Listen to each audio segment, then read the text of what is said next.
Alright, welcome everybody to episode 1 of Husky Offset Plays Subnautica. We are going to play a survival game. Let's get going.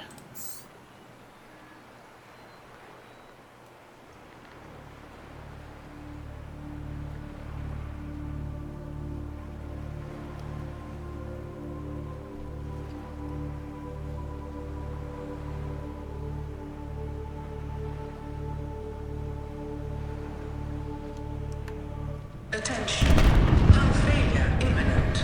All personnel abandon ship. Abandoned ship. Not a good start. Launch in 3, 2, 1. Seems to be going well so far. Oh, okay, well. Yeah, that's not so good.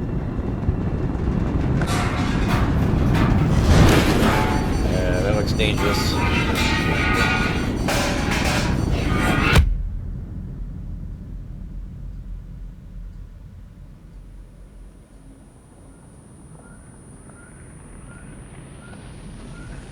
Well, at least we're alive.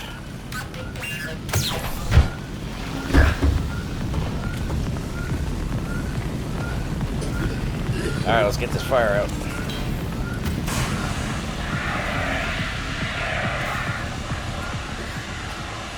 There you go. Check my email quick.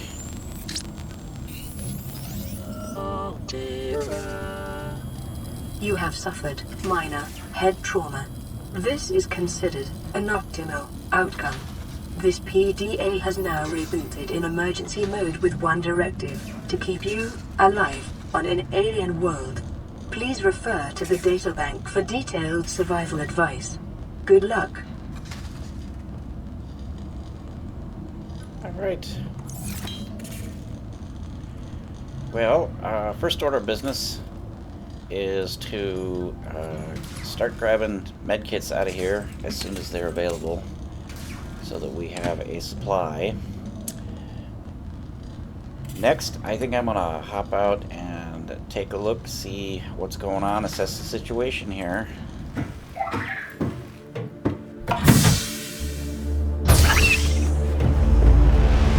The Aurora suffered orbital hull failure. Cause unknown. 0 human life signs detected. Okay, well, the situation appears to be moist, I would say. It looks like we've landed in the middle of a large body of water, not too far from our ship. And I gotta say, it looks to be in really good shape considering it crashed from orbit. It's also difficult to tell, hey, there's some sort of guy swimming around out there, other fish. It's sort of difficult to tell how big the ship is because we don't really have anything that gives any sort of perspective. It appears, I see lights, so it looks like it's still got power. And I would say something we're going to want to do as soon as possible is get over there and see if there's a functioning radio or something that we can call out for help. Let's take another look at the inside of our pod here. Alright, that's still working, that's good. Alright, there appears to be some sort of damage, some sort of electrical situation going on here. So I guess it's good that we got power still. Otherwise, we got a bunch of red information here. That's not good. Radio broken. Use repair tool, huh? Alright, well, this gadget's still working, which is good because this thing is amazing. It appears to be a device that can synthesize a whole bunch of different things given some raw materials to work with. Water, that'll be handy. Equipment, that's nice. Tools, awesome. If you're a first-time player, I would take a careful look through the list there of everything that you can make. I would also take a careful look through all of these screens. This is a complete list of everything you know how to make. All your blueprints, everything you know how to make at this point. I would look through it carefully. I would also carefully read everything in here in the databank. There's a wealth of information in here, some of which is vital to your survival. So yeah, read that carefully. The others we'll go over as we come across them.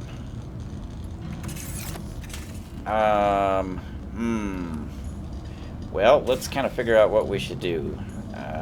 Use repair tool.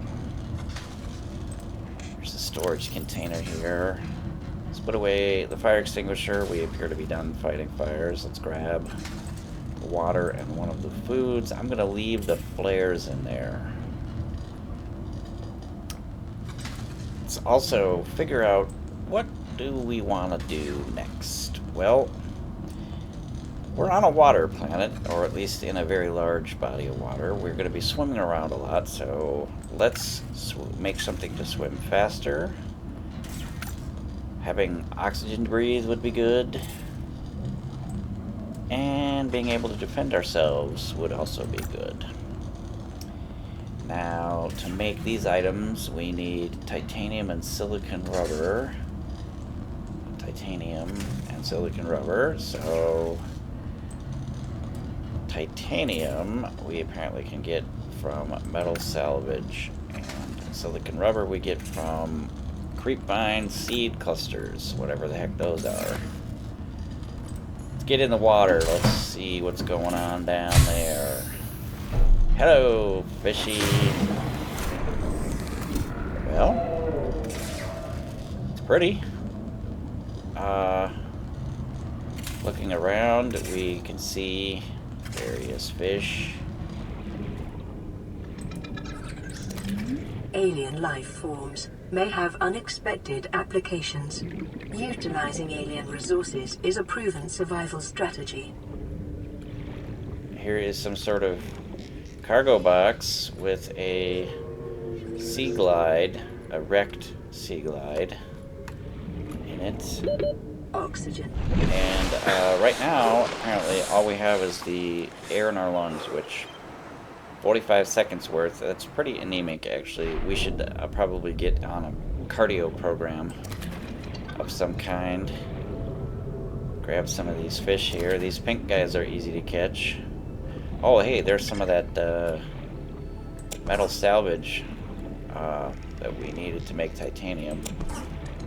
Break limestone, huh? Left click. And we get titanium out of that. Okay, well, that's handy to know. Quartz, huh? Copper is an essential component of all powered equipment. Your probability of survival has just increased to unlikely, but plausible. Well, we got our titanium.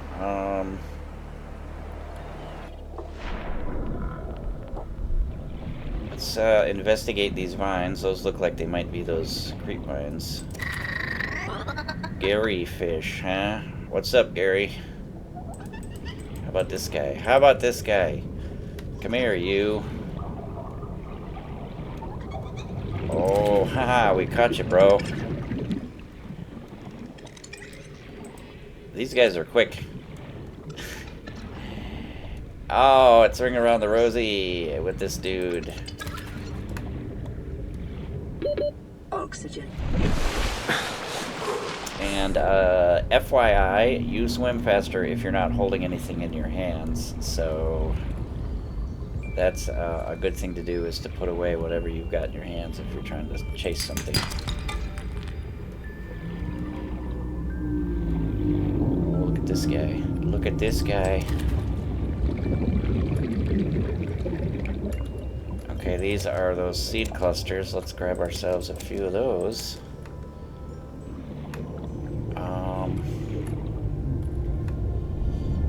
Man, we run out of air quickly. Oxygen. Be a good thing to build those tanks. Those air tanks. Oh, it's kind of hard to spot our Lifepod, and there's a marker that it puts up, but it's blue, but so is the sky and so is the water. Let's actually go into our Beacon Manager tab and change the color. I'm going to pick red. I'm going to use red for any place where I can get shelter and oxygen, so the Lifepod qualifies for that. Ship's still looking pretty non-functional over there. Let's get some more of these guys. Oh, punk. Punk fish. Swimming away from me like that, that's not kosher. What's up, eyeball? Ah. Got him. Finally. Oxygen. Run out of air really quickly. Unfortunately, Edna there, that's what I'm going to call the PDA voice. Edna. She warns us.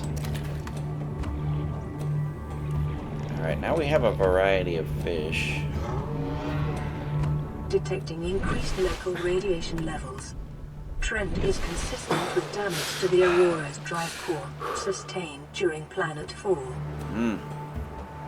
Alright, radiation. So I'm not going to go to the ship until I figure out a way to deal with the radiation. It's nighttime, and here's a little bit of information for you. I have figured out that the fish swim more slowly at night, so they are easier to catch. So if you are going to be doing what I call stage 1 fishing, which is swimming around after these guys, I would suggest just doing that at night. It makes them easier to catch. Well, let's figure out what we can do as far as, let's see, let's convert the salvage wreckage into titanium, and let's make, okay, each creepvine seed cluster makes 2 silicon rubber. How many did I pick up? I picked up a bunch. Looks like I got 5, so I'm gonna make a couple of those, 3 of those into silicon rubber. The other 2 I'm gonna make into lubricant. Never know when you're gonna need some lubricant. In construction of vehicles and power plants. Oh, there you go. Thank you, Edna. Vehicles. I want to make a vehicle. Grab that out. Let's see. We can make some equipment. Let's make our fins so we can swim faster. The fabricator draws from available data to provide environment-appropriate equipment using locally available materials. For your safety, this setting cannot be overridden. Alright, well, thank you, Edna. Let's make our tank. And I'm actually going to make a second tank. New blueprint acquired. Alright, we just learned the high-capacity tank. That's going to be awesome as soon as we know how to make glass and find some silver ore. As I was saying, I'm going to make a second tank. I use a 2-tank strategy. Let's also make our survival knife. And now, I think we're done. Weapons were removed from standard survival blueprints following the massacre on Abraxas Prime. The knife remains the only exception. Alright, we apparently got some fancy knife handling. Calorie intake recommended. Quit interrupting me, Edna. I'm talking to my viewers. Apparently we have some fancy knife handling skills. Alright, we auto-equipped, apparently, one of the oxygen tanks and the swim fins. We have a second tank which is empty. I'm going to go ahead and swap that tank. Now we have 2 full tanks. So when we're down underwater and we're near the end of this tank, I will swap in this one. And then we will have longer loiter time underwater. I'm gonna clear off all of those recipes. We finished everything.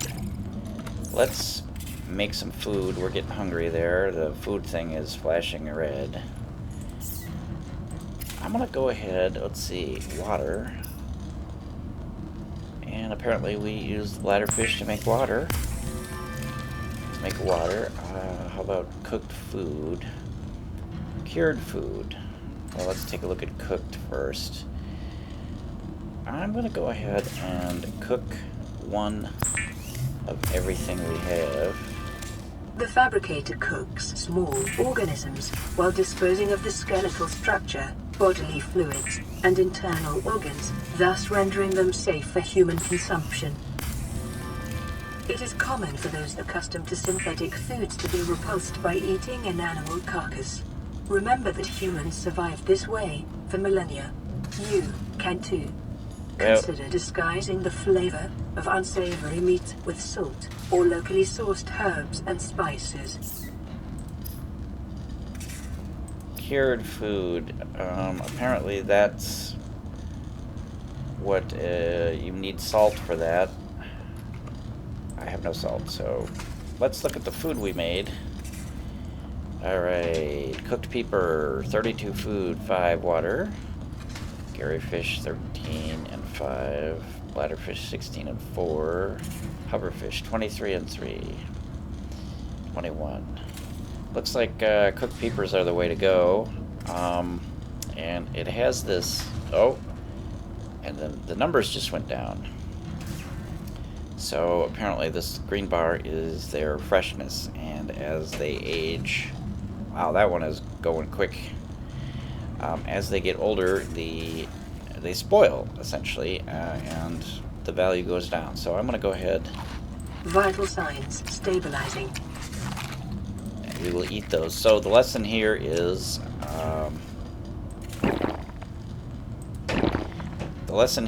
don't cook your food until you're ready to eat it. These guys don't have a freshness bar on them, so it looks like they will last forever inside our pockets. I'm going to go ahead and convert the rest of my bladderfish into water, as that doesn't seem to have an expiry date on it. We only had, I think, just a couple. And also notice that at the top center of the screen, where it says power, we started out with 75 power, and every time we use the fabricator, it goes down by 5. It's solar powered, and it's daytime, so that should start to recharge here. There we go. It doesn't charge up super fast. Maybe once we repair it, it will charge a little quicker. But if you run out of power, don't panic. And it looks like it's gonna take a little time, but it will recharge. Let's put away the stuff we found and the stuff we made. Except for our knife, we want that. Let's put away our peepers. I'm gonna carry 2 water. I'm gonna carry this 1 nutrient block, which is way better than even cooked peepers. These were 32. This is 75, so that's pretty good. I'm going to carry 1 of those, and I'm going to carry 2 first aid kits. Let's see. Alright, that's continuing to work. Let's think about what we want to make next to enhance our survival chances. I'd really like to make this, but we don't know how to... Well, let's check. Do we know how to make glass? We do know how to make glass. It's 2 quartz. So it would be nice to find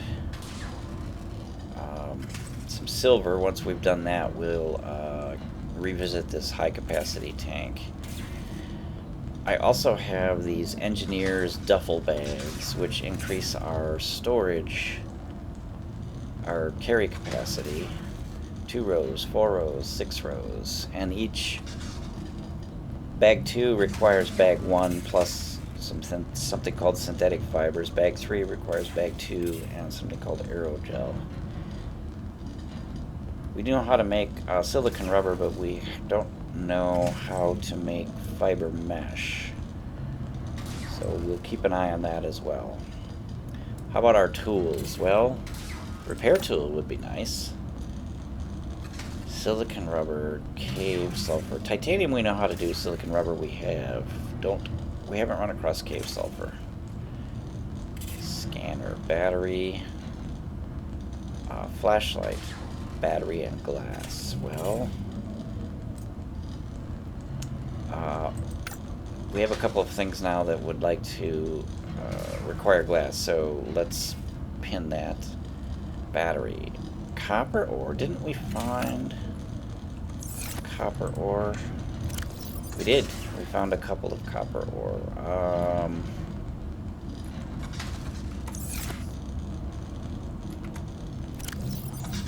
Acid mushroom times 2. Didn't I see some mushroom-looking things? Yeah, these guys here. Alright, acid mushrooms. Let's grab 4 of them. We have 2 copper, so we can make 2 batteries. We had a couple of things that needed batteries. Let's grab our copper. And let's figure out what we're going to make here. So we can make 2 batteries. And let's see. Scanner needed battery. This doesn't. Flashlight needed battery. Okay, let's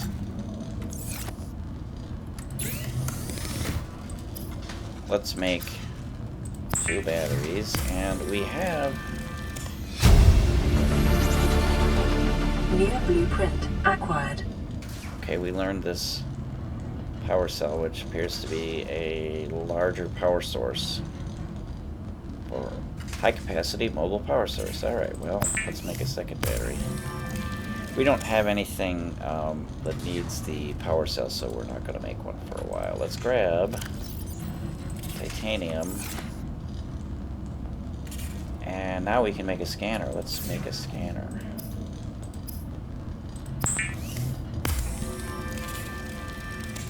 The scanner can be used to synthesize blueprints from salvage technology and to record alien biological data. Oh, so we can use the scanner to learn how to make new stuff that we don't know how to make now. I'm actually going to put my knife. Slot 1, scanner goes in slot 2. Let's leave our battery here, and we are going to go out and, let's see, we made a scanner. We don't need that. Let's see if we can't find some cave sulfur and some quartz to make glass with. And the game tells us that we are looking at something that we need to scan whenever the aiming reticle is pointed at something we haven't scanned before, and it pops up in the lower right corner, the scanner icon. And if we happen to be holding the scanner, it also puts this little swirly thing in the middle of the screen. So let's get to scanning.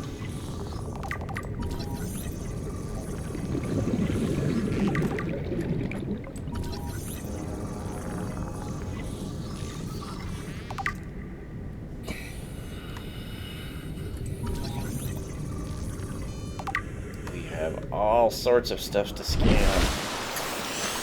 Let's fill our tank, and here is a habit. If you're doing a 2-tank strategy like I am, you should get in the habit early on of every time you come up for air to fill your primary tank, you should always check your secondary tank to make sure it's full as well. Otherwise, what will eventually happen is you'll find yourself like down in a cave somewhere. There's that cargo box we saw before. Let's try this learning new blueprints trick. Seaglide fragment scanned, 50%, 1 out of 2. So all we need to do is find another fragment of the Seaglide, and we will know how to build one. That's kind of cool. Anyway, as I was saying, you'll find yourself down in a cave and running out of air, and if you think you have another full tank, you'll wait, and then you'll eventually swoop. you'll eventually switch to it, and you'll discover, oh, that other tank is empty, and now I'm drowning. I've actually done that several times. So, always, always, always fill both tanks at once. Hey, buddy, we're gonna scan you. Paper. Where you going, Paper? Oxygen. Paper. Switch to our other tank. And let's head for the surface. Fill both tanks. Let's get back in that.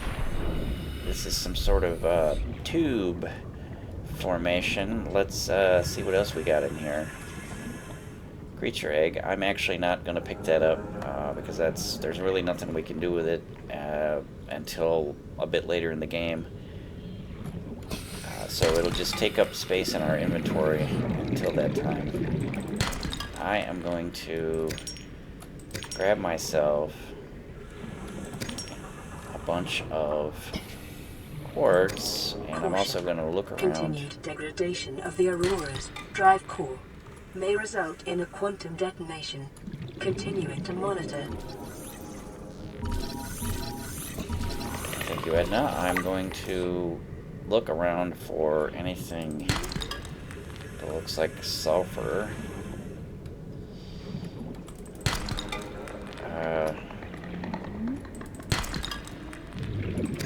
While gathering some more materials. Oxygen. Alright, let's get to the surface here.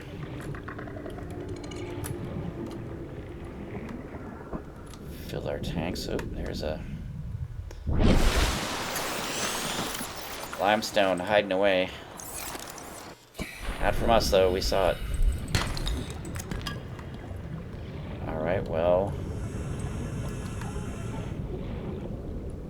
I haven't seen anything that looks like sulfur.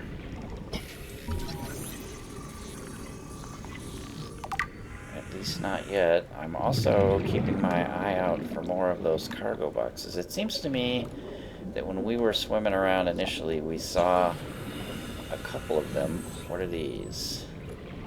Oh, salt. We can make some of that cured food. And not to spoil anything, but the cured food lasts forever. Cut creepvine with knife. Well, let's try that. Let's scan this guy. Life on this planet grows in unusually distinct and diverse ecological biomes. Further study recommended. Cut that with our knife. And let's go to the surface and see what we picked up. Fill both our tanks. It looks like we picked up two rather bulky creepvine samples which have very bad food and water value. Did we... Oh.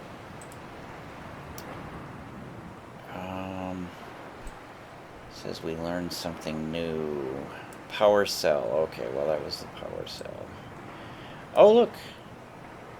Turns out the fiber mesh needed those creepvine samples. Needs two of them, so we can make a fiber mesh now. Which means we can make the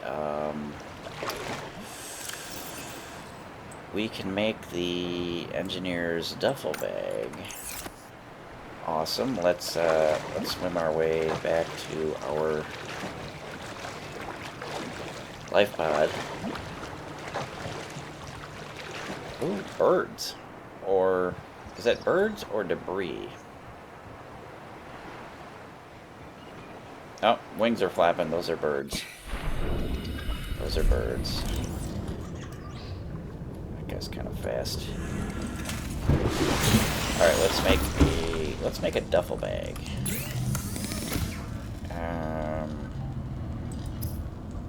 Is that equipment? It is, but you know what? Actually, first we need to make fiber mesh. Then we need to pick up our silicon rubber.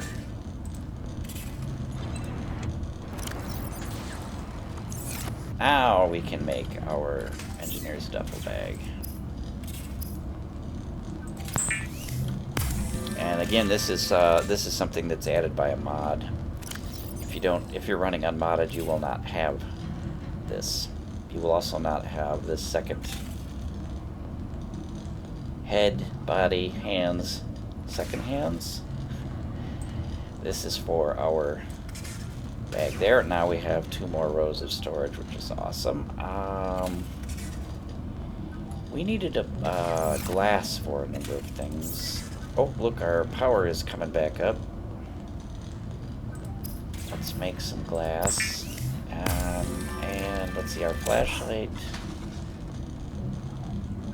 needed the battery and glass. Let's grab our battery out to make our flashlight. But here, battery, and we now have glass, so we have the ingredients for our flashlight. But before we run over and blindly make it, let's learn a little trick. We've been using our scanner a bit, and you can see the battery is now down 7%. And we are actually able to change that battery. So what we're going to do is we're going to put the... we're going to trade out the used battery for the brand new one. And we're going to use the used battery to make the flashlight. And through the magic of the tool, of the fabricator, instead of ending up with a flashlight that has a 7% discharged battery, what we end up with is one that is fully charged. So that's not such a big deal with 7%. But let's say you have an empty battery. You can use an empty battery to make a new device that you need, and the battery will come out fully charged. So there is a little trick that you can use to get a battery charge early game before you know how to make the battery charger. Okay, let's clear out some of these. Yeah, let's see, don't need that anymore. We just need the repair tool, and also we're starting to get more ingredients for this high capacity tank. Let's pin that. Let's make another. Let's grab that. Let's put the extra one away. Let's drink some of our water, shall we? We're getting thirsty. We're a little bit hungry, but cooking our peeper gives us 32 food, which would exceed 100. Let's wait a little while. Yeah, we're going to need to catch more bladderfish in a little while. Let's make some more glass. Alright, each tank requires 2 glass. And we have 2 tanks. We're going to need a total of 4 glass.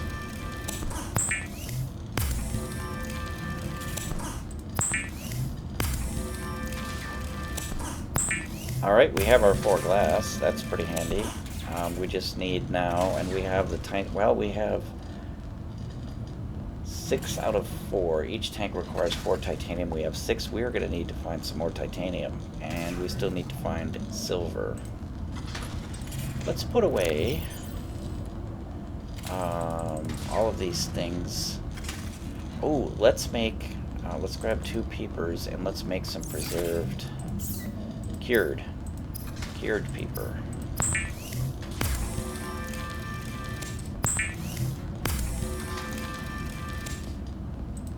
Yummy. Let's take a look at those guys. Okay, we get the same 32 food value that we do from the freshly cooked, but instead of +5 water, we get -2. But on the other hand, this doesn't spoil. Let's put that guy away. Let's put our glass and our titanium away. Let's put our high value food back. Let's just carry our peepers around. Wow, we are ready to drink this water already. We are definitely... As soon as it becomes nighttime again, I'm going to go on... Oh, here we go. Aha. It's fishing time, ladies and gentlemen. It's fishing time. Let's catch Let's catch us some fish. Peeper. Peeper. Okay, we're having much better luck at night, just like I said. Let's ambush this guy from behind me. Let's grab this. More of these guys. We definitely need a lot of water. We didn't seem to go through our food as quickly.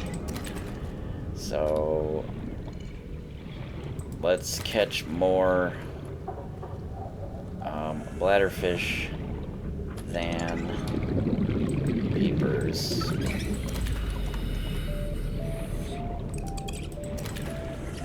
Bladderfish. What was that? I heard a noise. We also need more titanium. Let's grab that. I see you, peeper. Let's check our second tank. And we do have a whole bunch of space left. This fishing is going very well, I must say.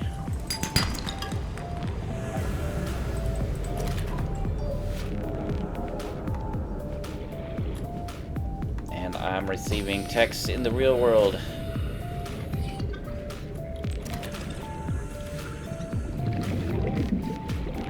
Daylight already. You should know that 1 second of time in the real world equals 1 minute of game time. So the days and nights pass rather quickly. And now that we have a whole bunch of stuff, we have room for more. We do. Let's grab some more titanium. Let's get back to our Lifepod.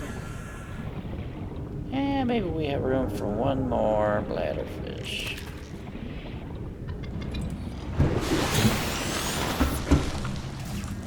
Alright. Let's make some titanium. We have to watch our power. Let's not...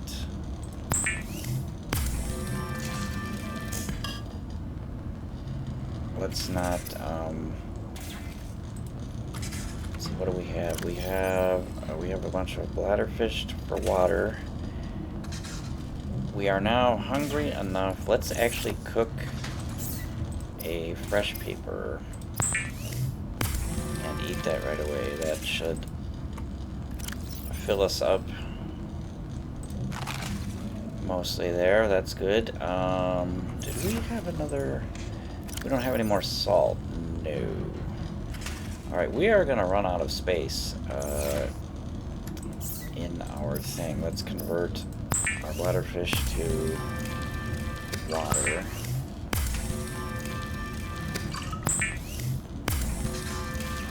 So we're looking for silver and cave sulfur. And we are almost out of power here.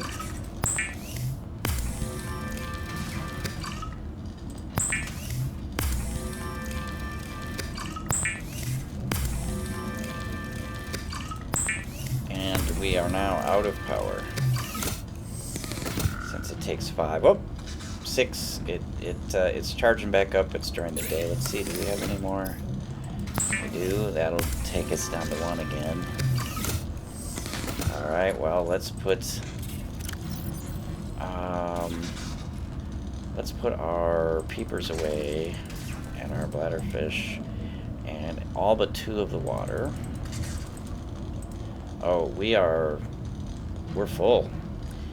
Let's see, we have 2, 4, 6, 8, 9 titanium.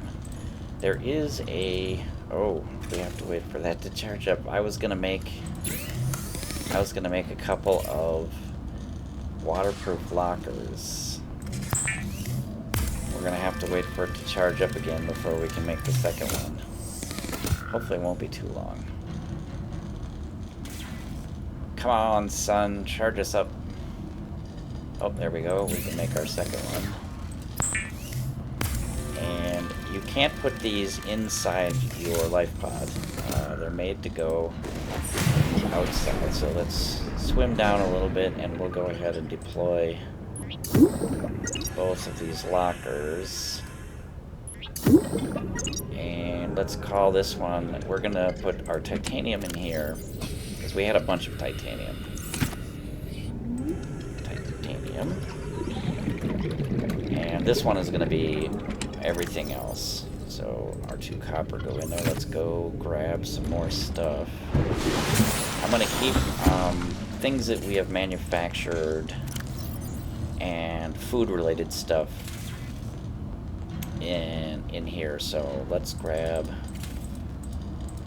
So we made those. Let's grab these guys. We made that. We made that. Let's leave the food stuff in here and our health packs and our flares that originally came with it. Let's leave that in there. So 82%. Let's take this stuff down to the non-titanium locker. Put that away. Whoop, whoop, whoop, whoop, whoop. That's titanium, son. Alright. Not the knife. Not the knife. Local radiation readings suggest the Aurora's drive core has reached critical state. Quantum detonation will occur within 2 hours. Quantum detonation, you say? Let's take a look at our voice log and read that again. Because I was busy bumping into the bottom of my Lifepod and talking. Let's see, warning, local radiation reading suggests. Actually, let's let Edna do it. Warning. Local radiation readings suggest the Aurora's drive core has reached critical state. Quantum detonation will occur within 2 hours. Well, holy crap. Quantum detonation, huh? Quantum detonation. I don't know what that is. Does it, like, blow up and spew quantums everywhere? I guess we're going to find out in, well, let's see. According to our formula, 2 hours is 120 minutes. Each minute in-game is 1 second in our world. So, in 120 seconds, or 2 minutes, we should find out what quantum detonation is like. Well, of course, we aren't going to just sit around waiting for it. We are going to continue to look for cave sulfur. Cave sulfur. Did I see some...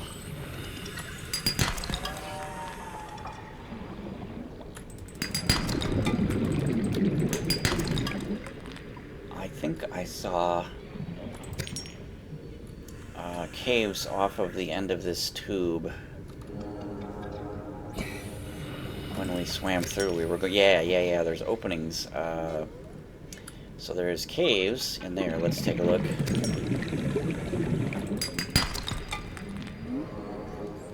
I've just about cleaned this tunnel out. Alright, what do we got going on in here? Oh, dark. Let's try our flashlight. Oh, nice. Look at this dude. Okay, we already scanned him. Look at him pirouetting around like a ballerina. Detecting sulfur deposits in the local cave systems. Oxygen. Sulfur is an essential component of the repair tool. Okay, well, Edna's telling us we're running out of oxygen, so let's swim back up. This end is closer to the tunnels of the cave, so let's fill both of our tanks and we'll go back in and see if we can't find sulfur. Let's also take a drink of our water. Alright, here we go, back in.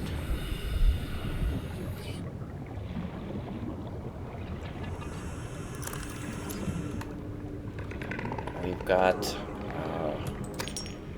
some other rock formations here. Sandstone. Alright, well, let's see. Silver-based Silver. wiring kits are an essential component of many habitat modules. That was not silver. What did we find? We found silver, gold, and lead, just like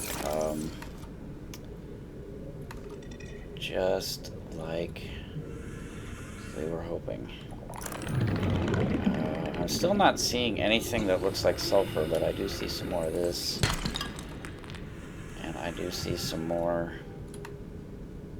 quartz and more cave.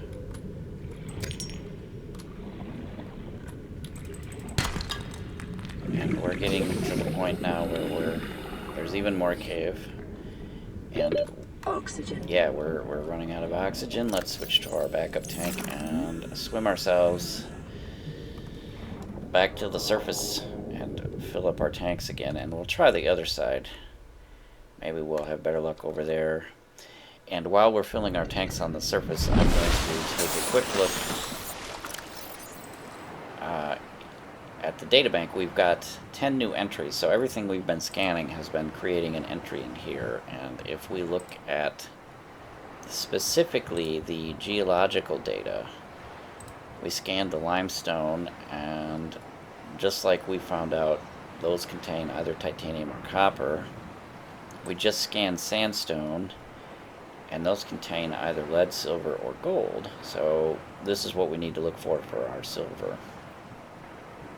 We've got 1 silver ore. We need a second one. Actually, we now have everything we need to make one of our tanks into a high-capacity tank. Let's do that. Let's see. Let's try to remember where that... Okay, if we follow this big darker dome curved thingy along the sea floor, we can... Oh, well, there's an opening here, obviously, right? It's right below us. Duh. Alright, well, I never said I was the smartest person. Got a new med kit. Let's continue to stockpile those. Let's grab glass ×2. Let's make high capacity oxygen tank. Awesome. It looks bigger. Well, it looked bigger on the fabricator. 30 seconds of oxygen, that's our old one. Let's swap in the high capacity and see. 90 seconds of oxygen. So now we have 135 plus we have 30 in here, so 165 seconds. This will be good because we can, as soon as we need to switch tanks, we will use this to get to the surface and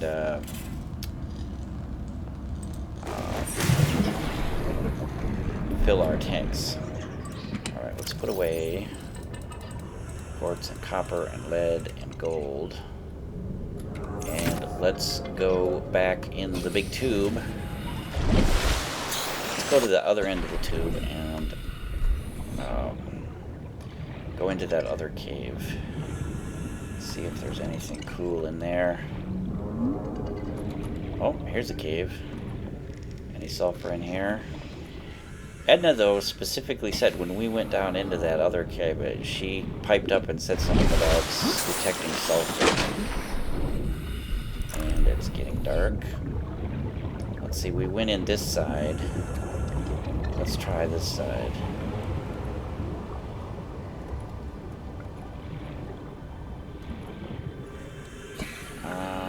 Not seeing anything. Here's another creature egg.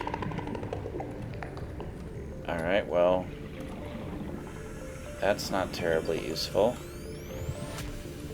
These caves are a disappointment so far. Grab some salt while we're at it, and some more salt.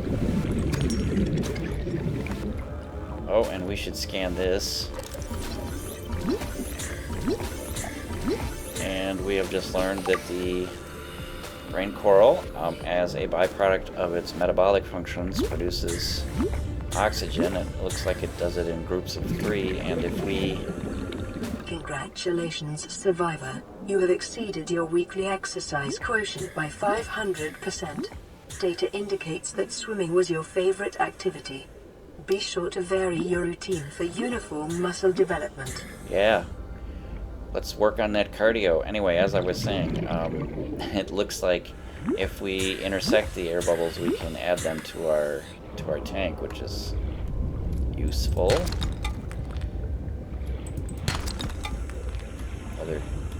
creature egg.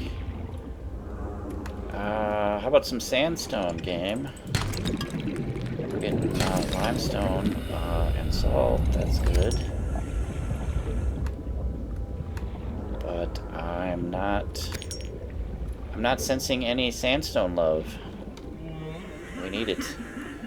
Well, let's see if we can scan this dude.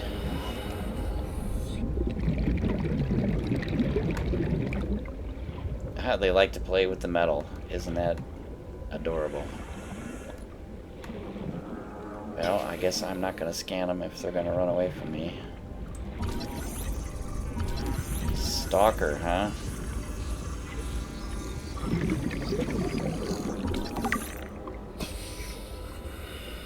And what is that? It is a tooth. So what did we learn? We learned that they lose teeth when they play with, Emergency. Didn't I just pick up the quantum tooth? detonation has occurred in the Aurora's drive core. What is The this? reactor will reach a supercritical state in T-minus 10, 9, 8, 7, 6, 5, 4, 3, 2.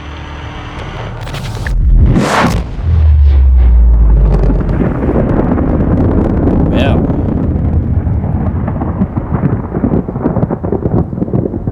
that was pretty spectacular and rather unfortunate because it really wrecked. The radiation suit has been new blueprint acquired. Edna talks over herself. It really wrecked our ship. Definitely no hope of patching it up. Although, considering how large it is, it's a pretty large ship. We're still going to want to go there to see if there's any equipment that we can make use of, and hopefully there might still be a functioning radio or something. And one of the things that happened during that whole incident was we learned the blueprint for the radiation suit. It was one of the things that Edna announced. Oh, we also know a rebreather now. That was actually triggered when we made the high capacity tank. But this, now that we know how to make this, and we know how to do fiber mesh, and I think we found a couple of lead, didn't we? We found at least one. And I'm pretty sure we found more than one. Sorry about the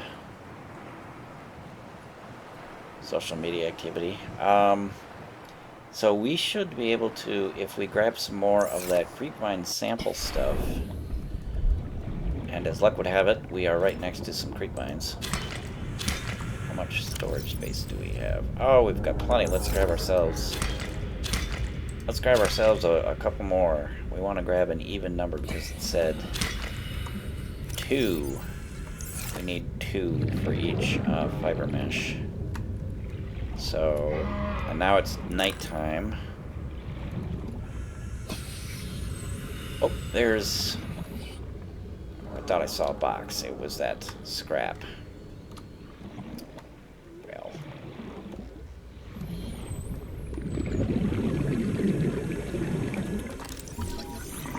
Scan these guys here.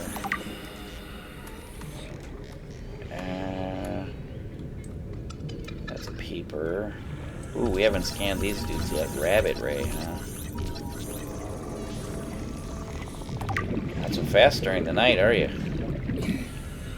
Alright. Boy, that flashlight really kicks out the lumens. Must be LED. Let's make sure both our tanks are full. Let's also, we could eat some food and we could drink some water. There's a box, but nothing in it. Trash can. Great. Now we know how to make a trash can. New blueprint acquired. Sweet.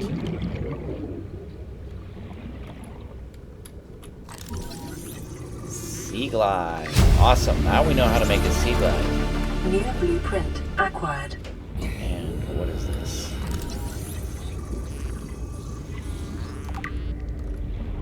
Grav trap, huh? Anything else around here?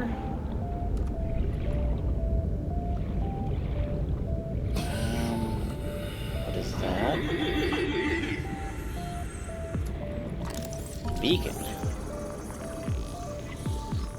Alright, well, we've got 1 out of 2 on both the Grav trap and the beacon.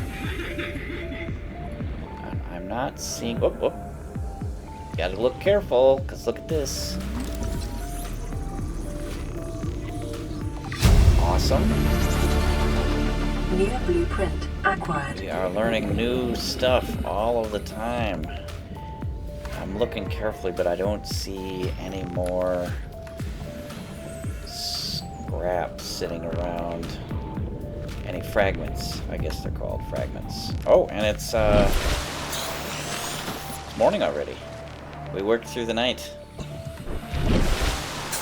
No sleep for us. Let's get back to our Lifepod and see. Actually, we can see right now. Let's go into our blueprints and let's see. Okay, beacon is titanium and copper. I don't know that we need to make one of these guys right away. But this, there's our lubricant, huh? It did. The thing did say it was used for vehicles. So we're going to want to make one of these as soon as we can. And copper wire. Copper wire. We haven't made that yet. What is copper wire? It's 2 copper and we need a battery. So that's another copper and acid mushroom. We do have... I'm pretty sure we have copper... 1, 2, 3, 4, 5, 6. We have several copper in our storage. So... Do we have room to pick up? Yes, let's pick up some acid mushroom on the way. There was some right near the Lifepod, but let's see. We need to make 1 battery. Let's grab just what we need. No use in being a hoarder because we've got plenty of acid mushrooms right underneath our thing. Let's check. We needed 1 more copper. We've got a whole bunch of copper. Awesome. Let's grab that. Titanium, copper, the battery, and the lubricant is up in here. Another med kit. We're getting a nice little stash. I like that. That makes me feel very safe. Lubricant. And let's convert our giant creepvine thingies into much smaller fiber meshes. So we go from 8. The raw form takes 8 storage spaces, and the finished form takes 1. So that's a pretty good size reduction. I'll take that all day, every day. And we now have the fiber mesh that we need for our thing. Oh, lead. We should have grabbed lead while we were down there. Oh, we've only got 1 lead. We need to find more lead. Alright, that's fine. We can do that. Once we make our Seaglide, we can zip around, I'm sure, at insane speeds looking for lead. Let's put this... Well, let's see. We're not quite hungry enough for a fresh cooked peeper. Let's put our salt away. Actually, no, let's not. We have 4 salt. Let's grab 4 peepers, and let's also grab an extra water. Let's drink one of our... Yeah. It's daytime, so let's use this while it can recharge. Let's make 4 of these guys. That's 20 power. And we have some daylight left, so this should recharge while we're off looking for lead. Alright, let's make battery. And let's do our battery trick. We have 2 devices now that we've been using, and our flashlight looks like it's the most discharged, so let's do a battery swap on that. And it turns the light on. Let's turn that off. So now we have a 79% battery, and let's see, we need copper wire. Let's make our copper wire, and now we have everything that we need for the Seaglide. Let's make the Seaglide.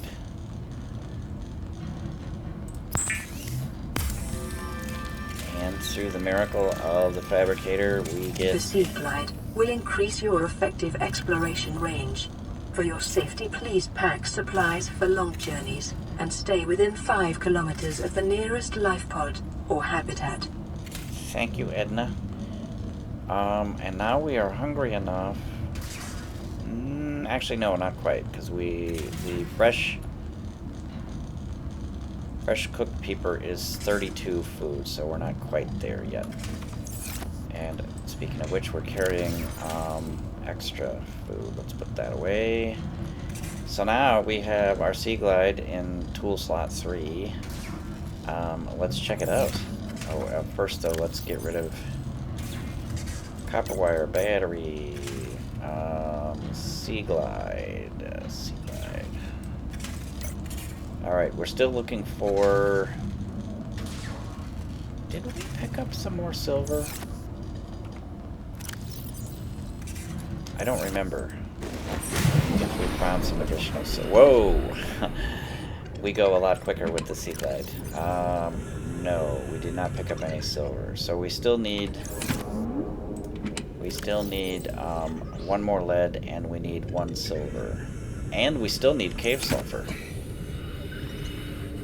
Okay, well, let's try to find some more caves. This looks like cavey down here. Who's this guy? Oh, okay, well... And of course I'm playing. I knew that was going to happen. And that actually looks like the cave sulfur we've been looking for. And let's scan the sulfur plant. So, yes, we discovered where the sulfur comes from. The sulfur comes from sulfur plants. Unfortunately, it's not such a simple thing to gather because living in the sulfur plant are those crashfish guys. Let's go up. If you leave the game setting on its default, if you're reading your databank, your PDA, your oxygen continues. Life goes on while you're reading it. See, there's fish swimming around, and I'm still breathing, so my oxygen goes down. So be careful. And if you're going to read your PDA, maybe get yourself someplace where there's oxygen. So, as I was saying, what did we learn? Radiation suit. Nice. Safety rated up to 400. I don't know, SV? Severns? Is that a unit? I have a vague recollection of Severns, but anyway, this is some sort of measure of radiation rate. Post-mad world, huh? Mutually assured destruction. Alright, well, we now can go visit the Aurora safely, so that's a good thing. Let's look under our life forms that we've scanned. We are looking for... Did we not scan...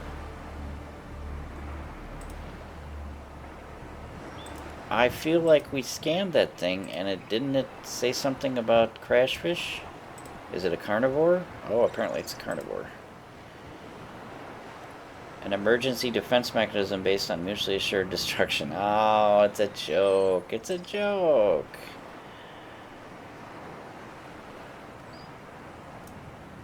Alright, it feeds on sulfur. and then it chases you and it blows up. Equip stasis rifle, repulsion cannon, or similar before approaching shallow caves. Well, the other thing that I figured out, and this will be much more relevant now that we have our Seaglide, is that the Crashfish swim very quickly in a straight line, but they don't do as well going around curves. So if you're being chased by a Crashfish, try to find something like this, you know, to go around, and they don't do as well chasing you around things. They don't do well in turns. They're definitely not a NASCAR driver. They are like a dragster. They go fast in a straight line, and that's about it. It's trickier to get away from them, even going around curves without the Seaglide. But now that we have the Seaglide, and Seaglide also has a light, and it also has a 3D holographic topographical map. And in the center of it, it's hard. Whoop, something flashed our scanner. Oh, writhing weed. Not doing a whole lot of writhing, actually. We are going to need air here pretty quickly. We'll talk about the map. Oh, hey, there's an example.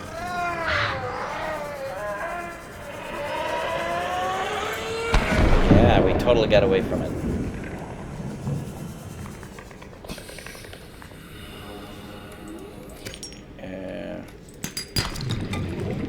All sorts of stuff down here. There's where he came from.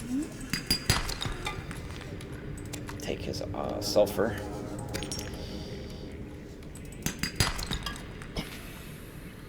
So, we found our cave sulfur finally. Oh, there's another one of those dudes.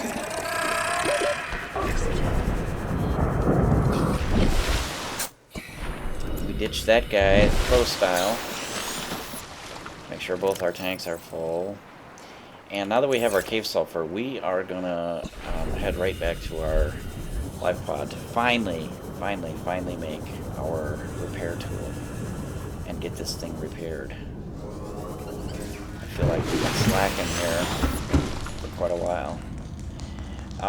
Let's see, we also need silicon rubber, and we have a couple of those left. Let's grab one.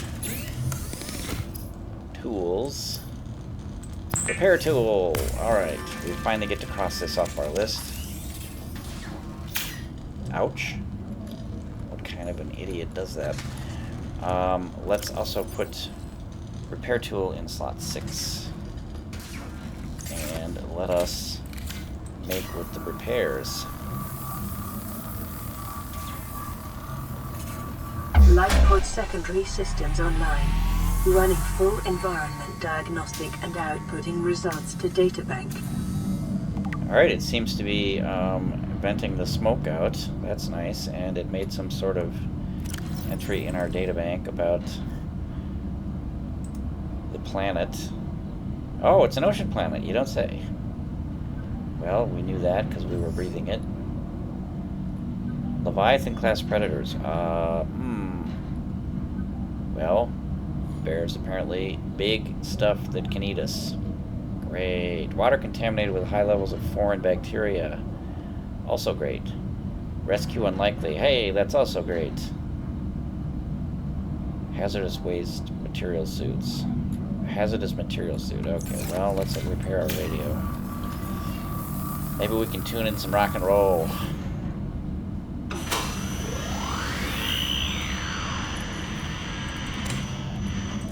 Radio online. Broadcasting emergency distress signal. We are hungry enough. Let's cook a peeper and see what to do from here. Also, let's drink water. Oh, we took a big whack from that Crashfish explosion. Let's heal ourselves. And let's grab a replacement thing. This is why I've been stockpiling those. Let's also grab replacement water. Let's put sulfur away. And the blinking red light means the radio has received a message. Let's play it back. This is Aurora. Distress signal received. Rescue operation will be dispatched to your location in 9 hours. Continue to monitor for emergency transmissions from other life pods. Okay, so we learned a couple of things. One, despite the fact that it's exploded, there is still a functioning radio and computer on the Aurora because that message was a reply from the Aurora to our radio sending out an emergency distress call. So, and that happened, we repaired the radio after the explosion. So we know, by deduction, we know that there must be a functioning computer and radio on board the Aurora, so we still definitely want to go there, and maybe we can use the radio to contact help and get something here much quicker than... What did she say? What did the message say? This is Aurora. Distress signal received. Rescue operation will be dispatched to your location in 9 hours. Continue to monitor for emergency transmissions from other life pods. Alright, 99,999 hours. If you do the math, that works out to 11.4 years. And it says rescue operation will be dispatched to your location. So from this, we can assume that this 11.4 years is how long it takes the radio signal to reach from our emergency radio to wherever the rescue operation is going to be dispatched from. So, the radio signal takes 11 years to get there, and if they don't have faster than light travel, it's going to take at least 11 years to get back here. So we are going to be on this planet for quite some time. Yeah. Wow. That doesn't look good for us. Oh, it's nighttime. Do we need fish? I think we have plenty of fish, so I am going to continue my quest to find silver. Oh, let's get rid of... And here I am doing what I just told you not to do, which is mess around while we're underwater in our PDA. Let's get rid of the repair tool. So we still need lead for this and silver for that. Let's consider what else we might want to make. What tools are going to help us survive? Well, I don't fancy spending 20-some years, or at least 11 years. I don't fancy spending even a year living out of this life pod. I mean, don't get me wrong. It's nice enough, but I mean, this looks like, what do I sleep on the floor? I mean, no, that's just a no-go. So we have this thing called a habitat builder tool. It says it fabricates habitat compartments and appliances from our raw materials. So that sounds like something we're gonna want. So we can build these habitat compartments and make ourselves a little bit more comfortable place to live. Yeah, various parts and things and stuff. So we are going to want to... oh, and we can build a trash can so we can throw stuff away. That's awesome. And an aquarium so we can, watch fish, which is way different than, than what we're doing when we're out in the world. So yeah, we're going to want to find that, and let's see, that needs another battery. Yay, a battery. And a wiring kit and a computer chip. Computer chip needs copper wire, table coral, and gold. Oh man, even more silver. We're already looking for silver for our second high capacity tank. Now we need silver for the wiring kit for the habitat builder. Well, at least we have the copper. Actually, we can make the copper wire right now. Let's just go ahead and do that. We can leave that off of our... Actually, we can... Do we have gold? I'm pretty sure we had gold in our storage locker. Yes, we have one gold. Table coral. That was these guys, right? Yes. And we need 2 of them. I'm going to go ahead and grab a couple of extra, because my suspicion... Oh, it's morning already. It's my suspicion that we're going to be making more computer chips in the future. So let's make a computer chip. And we will store that. Near blueprint acquired. Advanced wiring kit. Oh, great. I'm going to be making those in the future too, I bet. Even more copper and silver. I hope we start finding a lot more of it. Alright, let's put away the computer chip and these table coral thingies. And let's uncheck the copper wire and the computer chip. So we know just what we're looking for. 3 silver and 1 lead. And let's put away... what did we have? We had quartz, copper, and titanium. How are we doing for titanium? We could pick some titanium up. Alright, we need silver. Let's see, we found silver in sandstone. Sandstone that we found in caves. And I think quartz, we don't really need more quartz.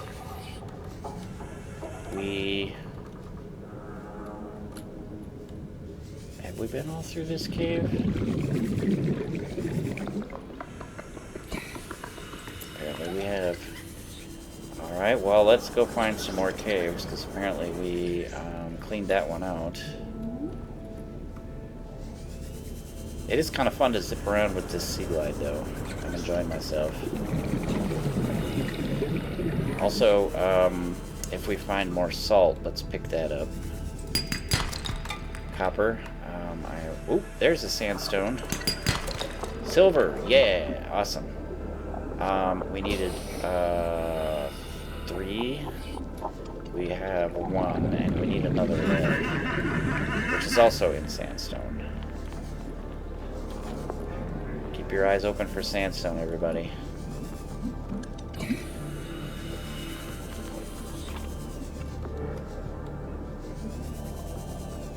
Oh, look how deep it is here.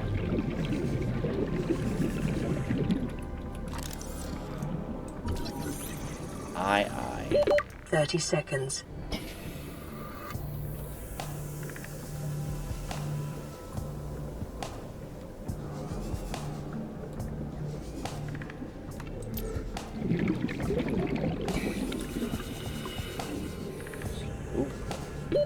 Oxygen. Let's switch to our other tank and let's scan this mobile vehicle bay fragment. 1 of 3, and then let's get to the surface because we don't have much air in that second tank. The second tank is much smaller. Our backup tank. Let's also, looks like we could eat, and we could actually drink both of our waters. Oop, hey, there's one of those brain coral deals. We could fill up our oxygen tank here. Hey, sandstone. Lead, there's the 1 lead that we need, so we can now build our radiation suit.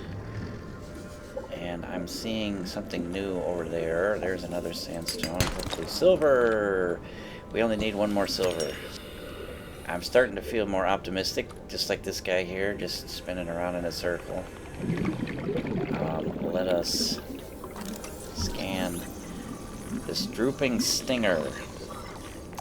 And if you think that sounds like something you want to avoid running into, you would be correct. Don't run into that. It will injure you. Let's maneuver carefully around this and hopefully we find Be some advised, a common complication for cave divers is loss of orientation, followed by eventual asphyxiation. more sandstone. There's more sandstone. Yes, more silver. There's more sandstone. I believe we have the 3 silver that we need. Yes. So anything we find beyond this is just a bonus. I'm into bonuses. We have a little bit of time down here with our oxygen tank yet. Let's see if we can find some more sandstone. And I've noticed that the sandstone, we haven't seen any that up near the surface, but a little deeper down here. Why is it lead? 30 seconds. There's our 30-second warning. Ooh, let's, I forgot that we had this guy. Oh, and there's more sandstone. Let's park ourselves over this thing. And we'll just sit here while our oxygen tank fills back up.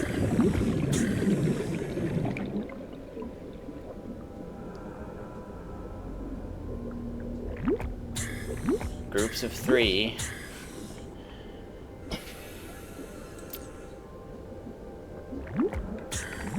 We've got 2 more sandstone over there. Don't really need our light, I guess. I think this next group will do it.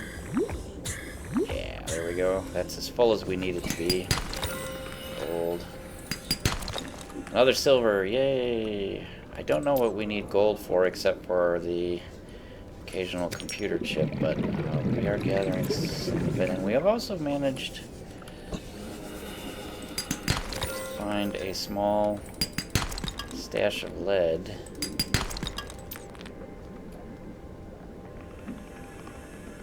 What was that?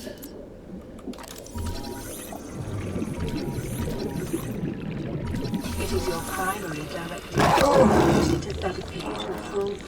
Really? You're gonna bite me? And then run away? I'm trying to scan you, bro. Mesmer, huh? Well, I'm not sure I enjoy the Mesmer as much as he enjoyed my company.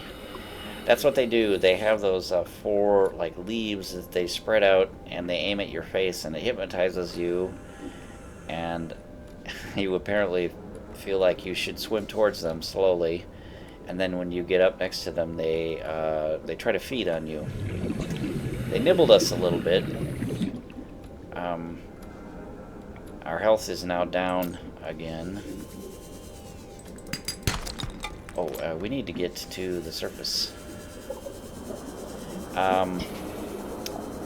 They're not terribly harmful. The one thing that can happen, though, that can be deadly is if you are deep in a cave and they pull their little hypnosis number on you and you run out of oxygen while that's going on. It is possible to, by turning to the side when they're doing their hypnosis thing, you forcibly turn to the side. If you stop turning, the hypnosis will cause you to turn back, but if you turn away and then go away from them, you can get away from their hypnosis thingy. Okay, let's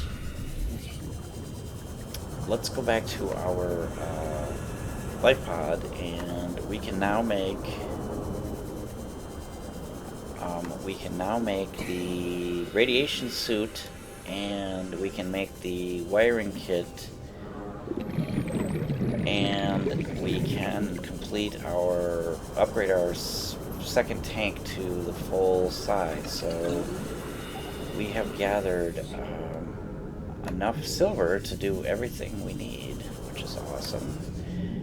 And we have, let's see, the computer chip, we need coral, which we have. Oh, we need, okay, we have lead, we need 2 fiber mesh. Let's make our radiation suit. This is pretty exciting, huh? Radiation suit. The radiation suit actually consists of 3 parts: a helmet, a bodysuit, and gloves, and we automatically equip them. And you need to wear all 3 to fully protect yourself from radiation. If you're missing any one of the 3 parts, you'll take damage in radiation. Let's see, tank upgrade, glass, 2 glass, we should have that in here. And our silver and, oh, titanium, we need some more titanium. We also, do we need titanium for the habitat builder? We do not. We need 1 more. Yes, we have everything we need to make our second tank upgrade. Oh, and we received a message. Awesome. Let's make our second high-capacity tank. And we do need to remember to swap that in so that it can be filled.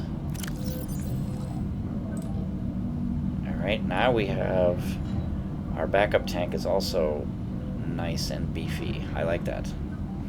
Alright, let's see. Tank, radiation suit, habitat builder. We need wiring kit and computer chip. Wiring kit. The computer chip is copper wire.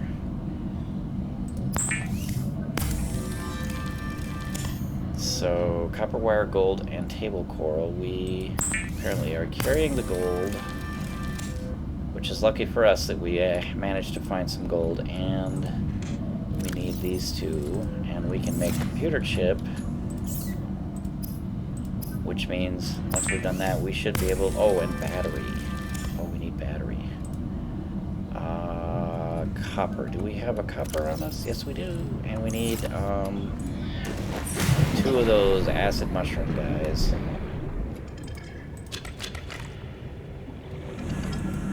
And we can make battery. Oh,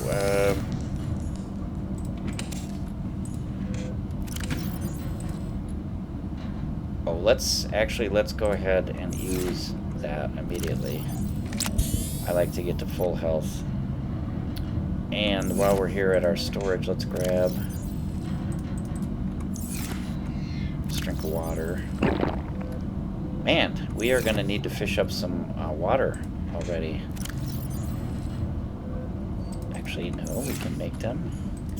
Let's make a battery. And before we just jump right into making the habitat builder, let's do our battery trick again. And it looks like our Seaglide is chewing its way through that battery pretty rapidly. Let's go ahead and swap in the fresh one. Turn out the light. And now let's make habitat builder with our partially charged battery and get a free charge out of it. The builder, too, is designed to construct habitats capable of withstanding extreme environmental conditions.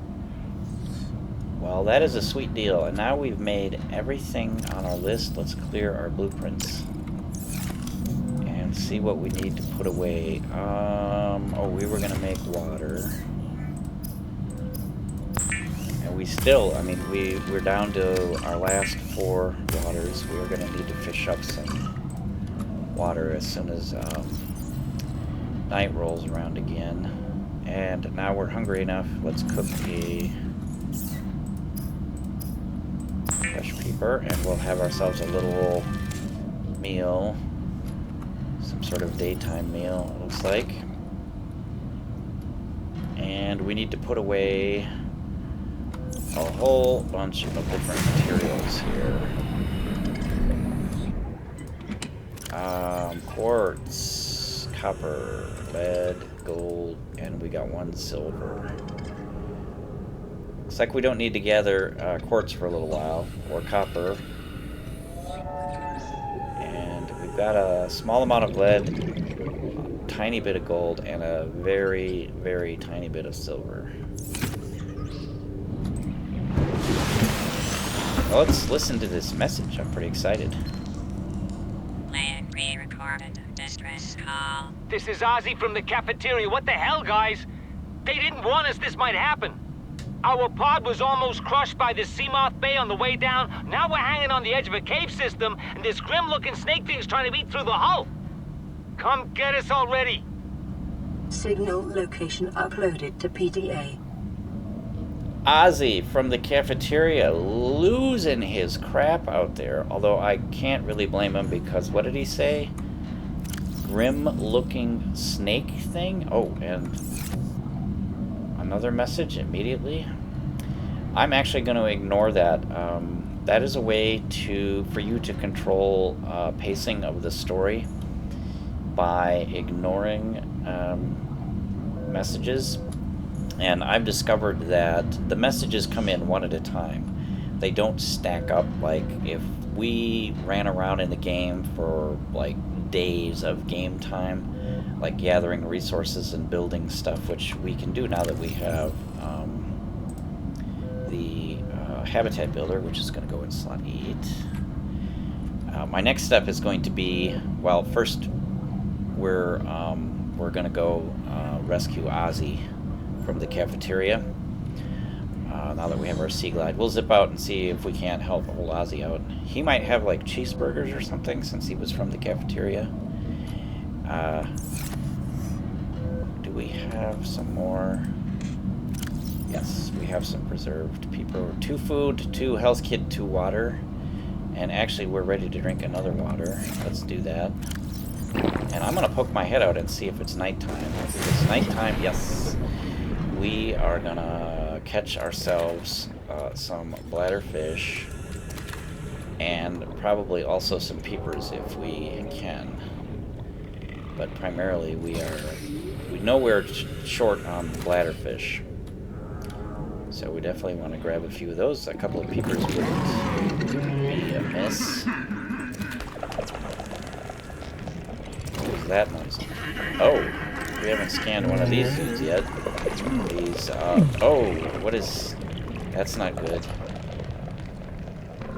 Okay, so yeah, don't get caught in the...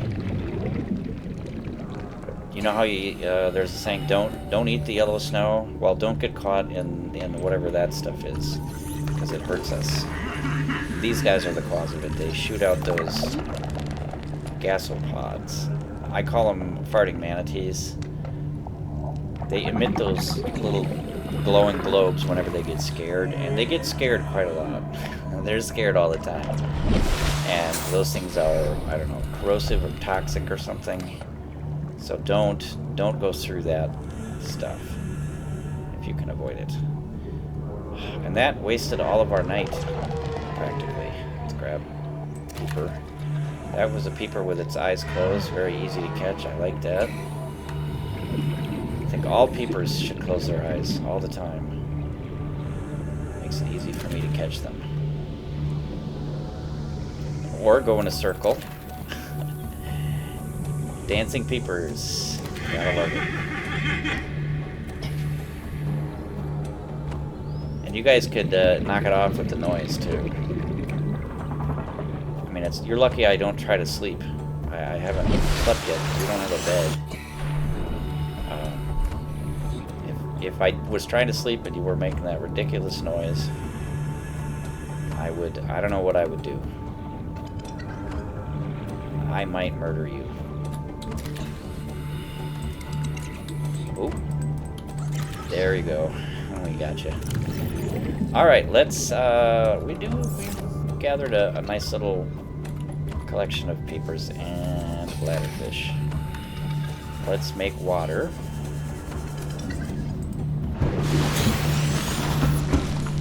And then we will go rescue Ozzy, and hopefully by then it'll be daytime, and it will recharge the power that we're using for our water making activities here.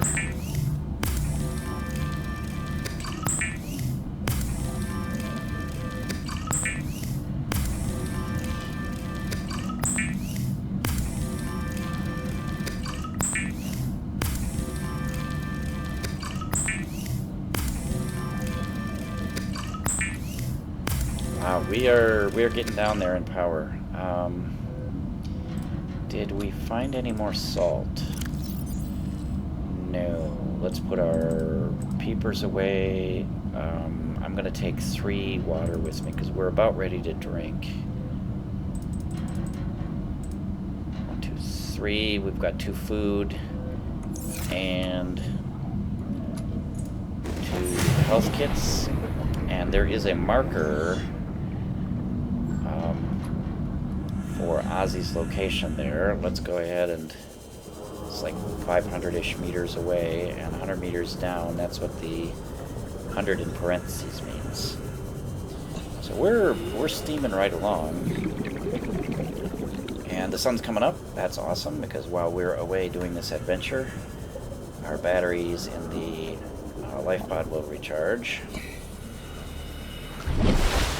Unlike the battery in our Seaglide, which is wrapping as we speak.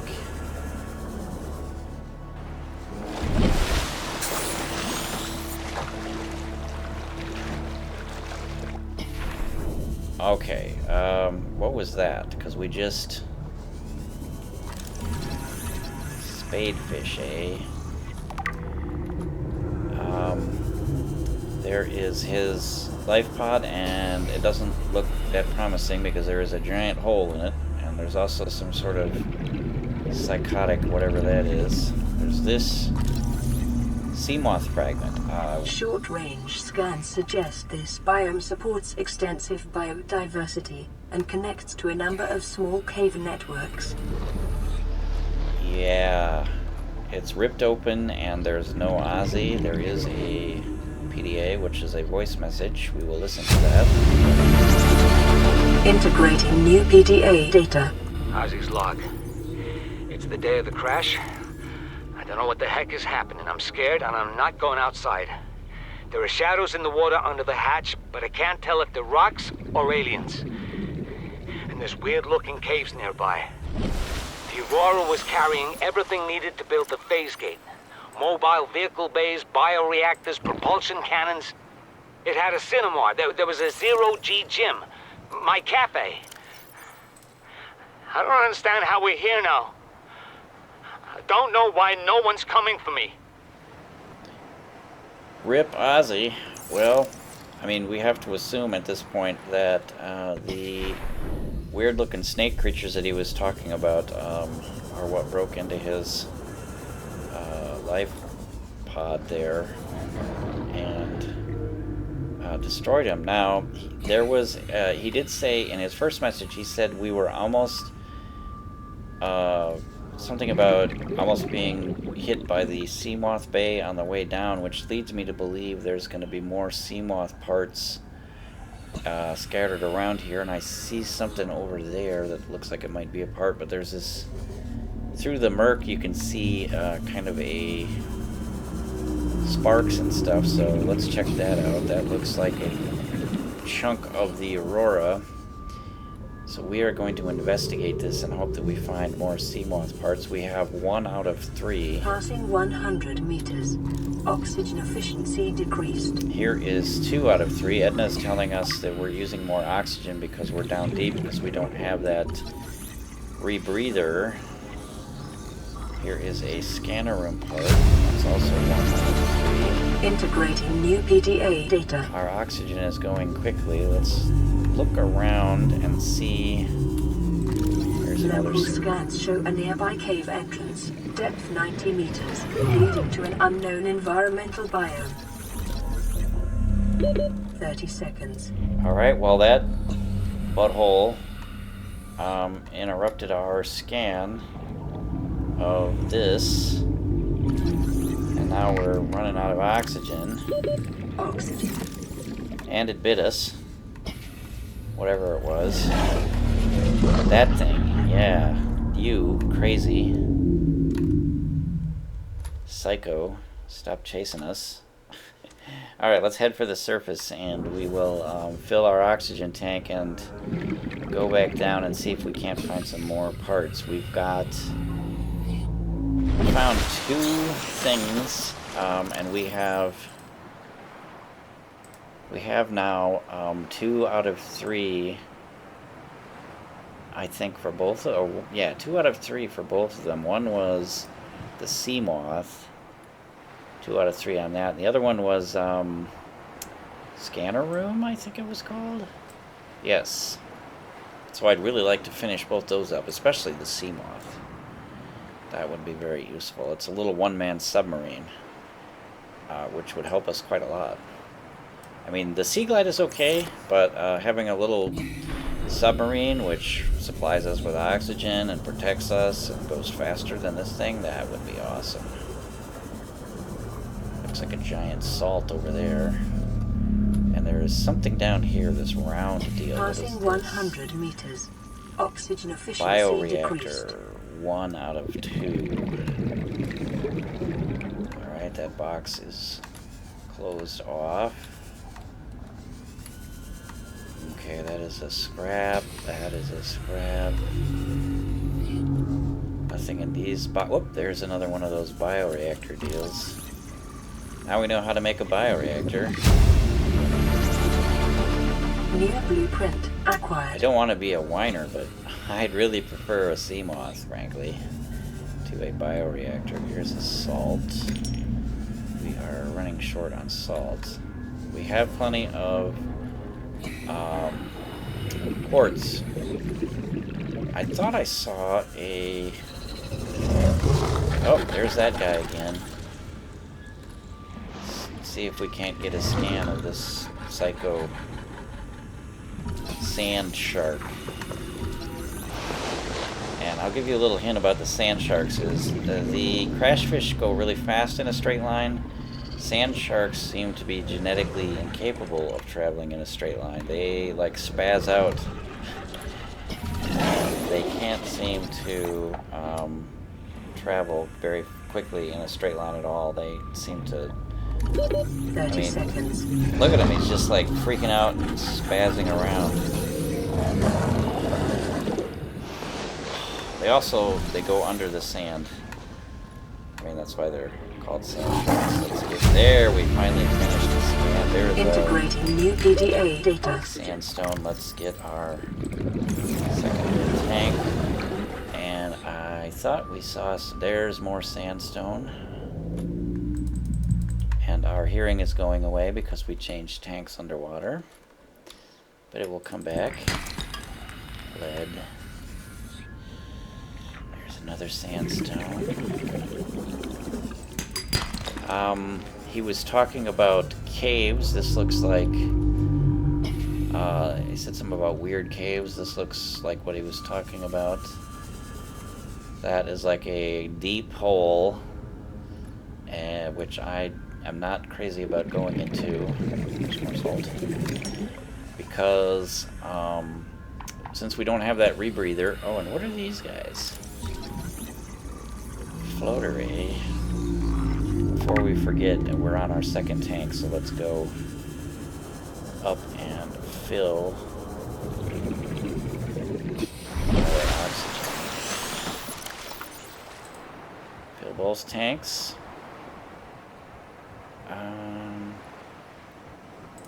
We can eat and we can drink, and we are going to have to consider heading back to the Lifepod, because we are... Let's check out this giant salt. Salt deposit. Special equipment is required to collect it. So just FYI, there are large versions of everything you can gather, and they all require that special equipment that it's talking about. Is that a... I would like to find more sandstone, please, and also more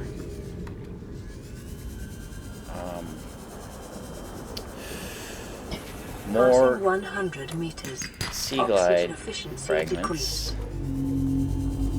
Ooh, that is a fish we're interested in. That is a Gary fish. We're gonna grab... Oh, not a Gary fish. That is a Reginald Gary fish. Reginalds are the best eating in the game. And I'm going to keep those 4 that I grabbed for a breeding. That's going to be my breeding gang. So I'm not going to eat those. We don't have the alien containment tank, which we need to do to make them breed. And what is making 30 seconds. Alright, that is the creature that's making that groaning noise that we've been hearing. Since I played the game before, I'm not alarmed by that noise. The first time I heard it, I was like, what the heck is that? Because it sounds... both tanks are full. We have 4 of these guys. Let's go investigate this thing. The first time I heard the noise, I was concerned because it sounded like a noise that remember, there was that note that said something about Leviathan-class predators. Ooh, there's a little one. So that noise that you're hearing is made by these guys. These guys are reefbacks. And they're large, slow-moving, harmless plant eaters. So the only way a reefback can harm you is there are some things that grow on their backs. There's all these other plants, which we can scan. And a thing that can grow on their back is a tiger plant, and I think I saw one earlier. There's this guy, and there's this. Oh, look, there's a brain coral here, pumping out oxygen. But there was also, I thought I saw a tiger plant. Tiger plants throw thorns when anything above a certain size that's alive comes within a certain range of them. They'll throw thorns at you and injure you. But I don't actually see one. I thought I did, but I'm not actually seeing one. So that's the only way they can harm you, and it's not them that's actually harming you, it's the tiger plant. Did we get this guy? Yes. Alright, let's refill our oxygen. And then we are going to take another look around down there. See if we can't find some more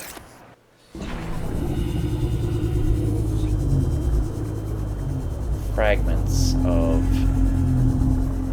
Oh, there's a box. Let's check that out. Passing 100 meters. Oxygen efficiency decreased. Laser cutter.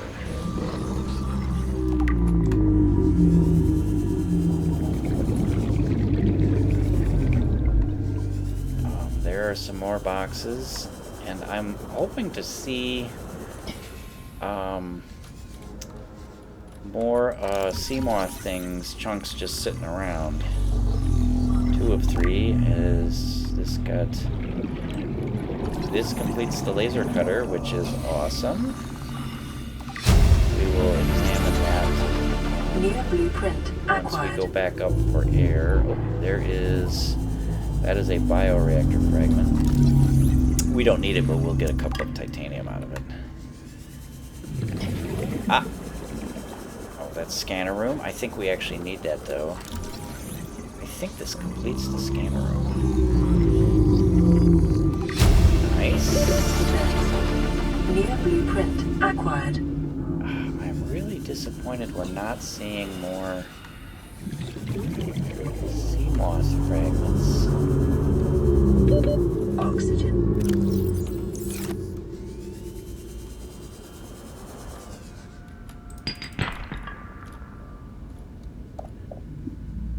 Reginald.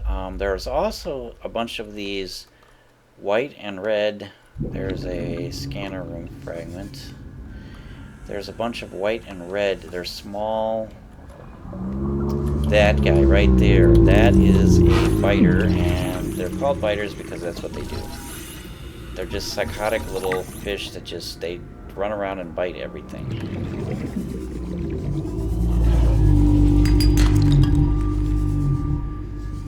They are not helpful in the slightest. Alright, let's zoom past Mr. Reef back here and let's fill both of our oxygen tanks. Oh, we got another radio message.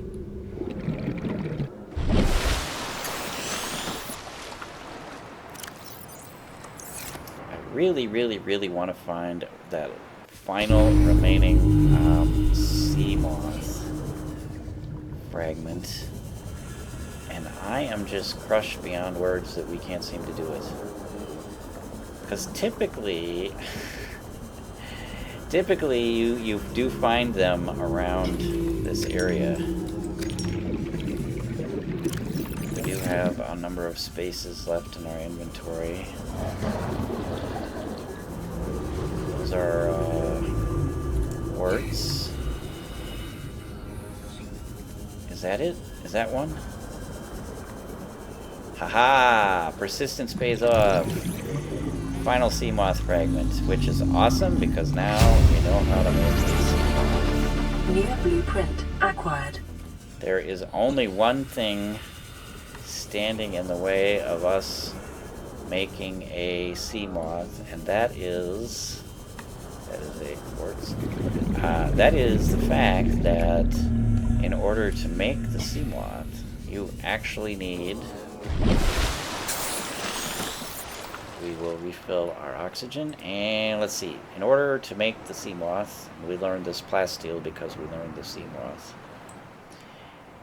To make the Seamoth, which we are going to try to do as soon as possible, and here are some scanner room stuff. We also completed the scanner room, and along with the scanner room itself, the scanner room includes a scanner room fabricator, which fabricates these 4 things. A HUD chip, which goes in one of your computer slots, and it links the scanner room to your HUD, which means that whatever you're scanning for in the scanner room, it will get a marker in the real world. So let's say you're scanning for copper. The scanner room itself generates a 3D hologram with all of the copper deposits in range marked on it. But that doesn't do you much good out in the real world. But if you add this HUD chip to your helmet, you can see markers in the real world, so you can go right out and find exactly what you're looking for. So we're going to want to build that, but we can't build it until we get magnetite, which we won't find for a while. Anyway, as I was saying, to build the Seamoth, you need the mobile vehicle bay, and we have only got 1 of 3 fragments for that. So we need to find more mobile vehicle bay fragments, and those are in those boxes. We need to find more of those cargo boxes. Let's look for those on the way back, along with some salt. Poop fish. Stalker. Know any boxes around here, Stalker? You could work for us. You could go find. We can catch peepers for you. I would feed you 2 peepers for every cargo box you tell us about. How about that? That would be a deal. You can actually, if you put a peeper in your toolbar and then put one in your hand, you can actually release it when one of those guys comes up to you, and they will eat it and leave you alone for a little while. Or so I've been told. I've never actually done that, but I've been told that you can do that. Oh, here's a box. Yes. 2 out of 3. And we are going to continue to search for more boxes on our way back.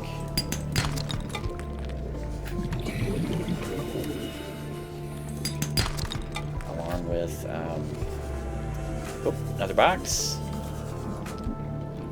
Yes. Yes. All right. New blueprint acquired. No more loitering around scanning for stuff. We are going to head straight back. And we are going to make some plans. Big plans. Alright. First things first, we are hungry. let's make a cooked peeper and have ourselves a little breakfast. So I believe it's daytime now. Still nighttime. Midnight snack. We'll have ourselves a midnight snack of peeper. And let's drink some water. Let's pick up some more water. We are about to go under 80%, so we can drink another water. Well, let's put away our Reginald's. Reggie. And now let's drink our water. We're now fully charged as far as health and food, or water and food. I'm a little reluctant to use one of these guys when we're only at 88%. I'm gonna save that. Let's put away our salt. Actually, how many salt? 6. Let's use. Is it daytime? Sun is coming up. Let's go ahead and make a bunch of, well, 6 cured peepers, and this will recharge. We have a radio message waiting. We will listen to that.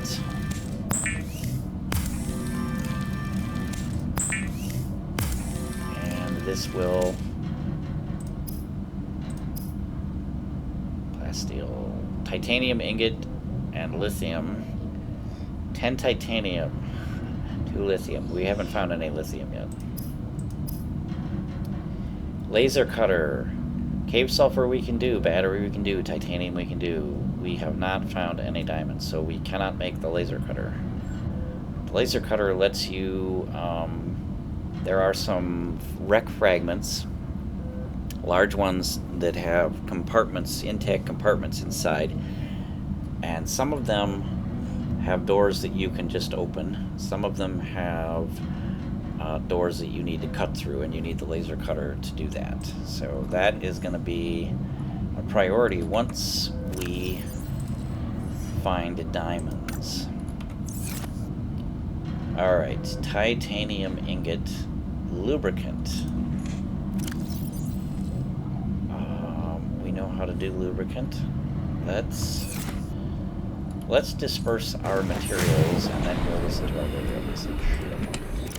Titanium. And we need 20 titanium, because each one of these things requires a titanium ingot, which is 10 titanium. We're going to need more titanium.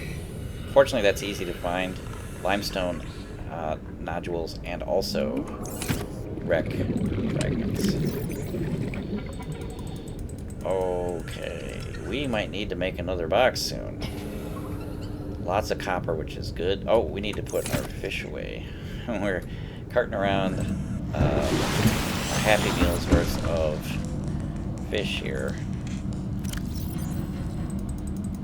Let's put that away.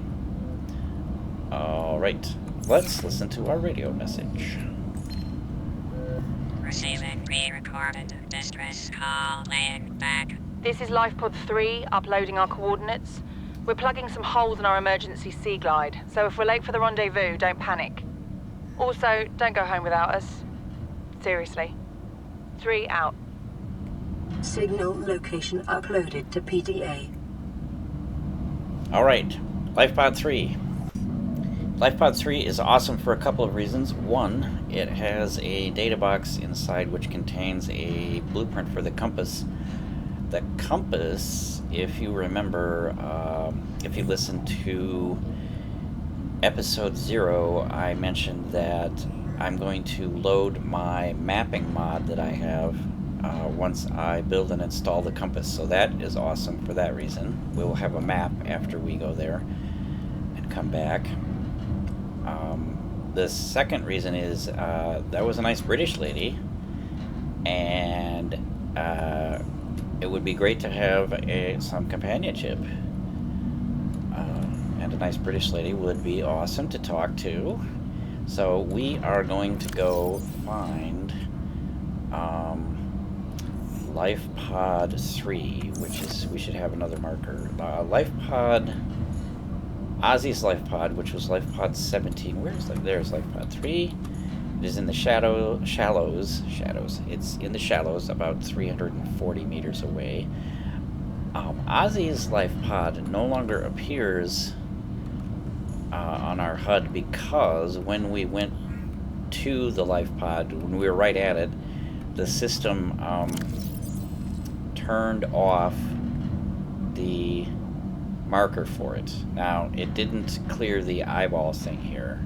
So if you can't find Lifepod 17 and you come in here, you think, well, it's obviously still on. Well, no, there seems to be a bug. So if we just turn it off and then on again, we should now have two. Actually, we've been there, so let's change that to yellow. We should have, there's the yellow marker. So we now know where Lifepod 17 is and Lifepod 3. Let's go save the nice British lady. Where is she? She is there. Blue is a horrible color. I leave it blue, though, till I visit it. Let's go save the British lady. And get our compass. Mostly our compass, but British lady.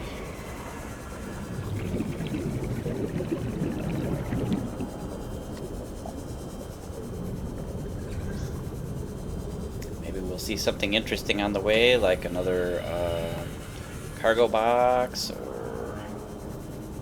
Oh, well, here we are. Here's some salt. Let's grab that salt. Oh, no. British lady. That's bad. Well, 0 for 2, and we have a Seaglide fragment.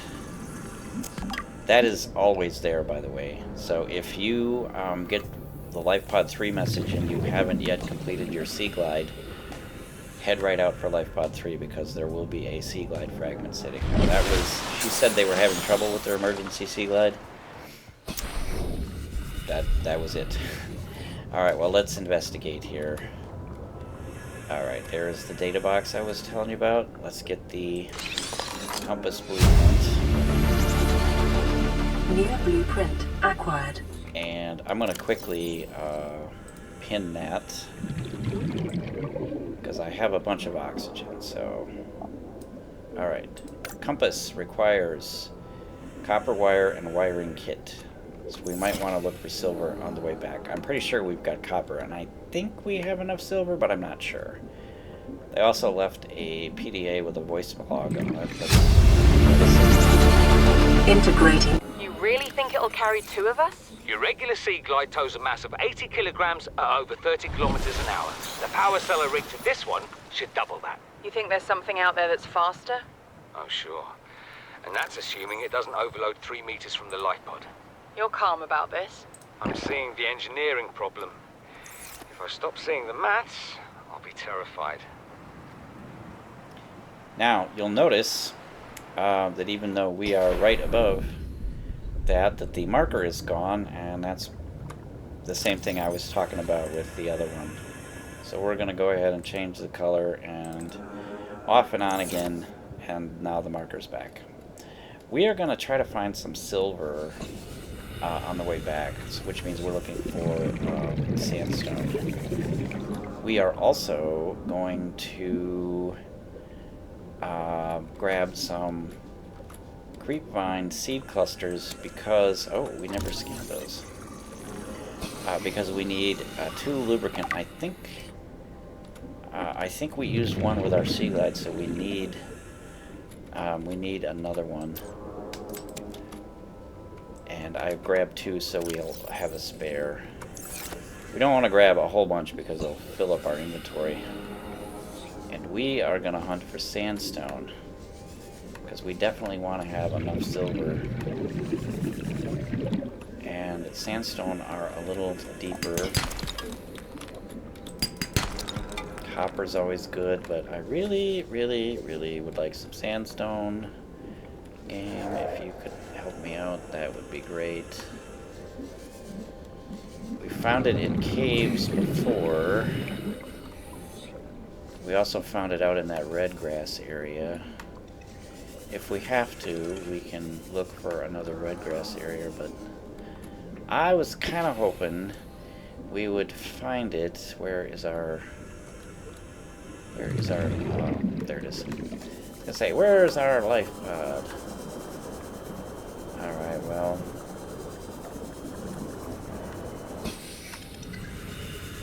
Alright, here's some more red grass. Let's look for sandstone. Silver. 30 seconds. Lead.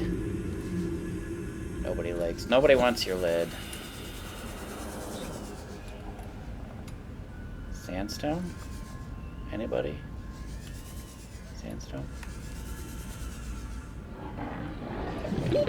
Oxygen. I hear sand shark.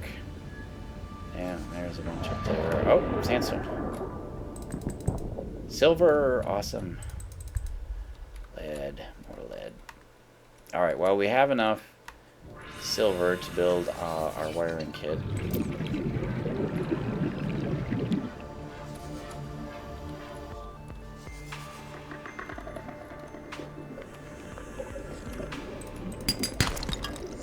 Oh, we are switching. We are on our backup tank. Let's not lose track of that. Let's fill our tank.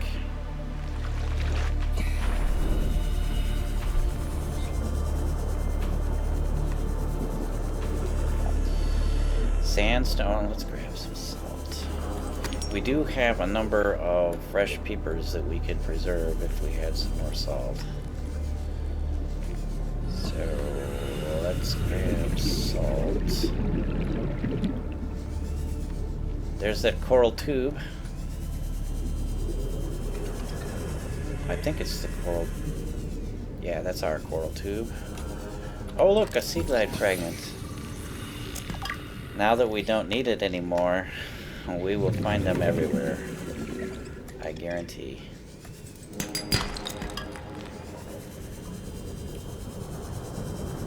Alright, we also do want to gather titanium because now that we have the builder tool, we are going to go through titanium like crazy, building things.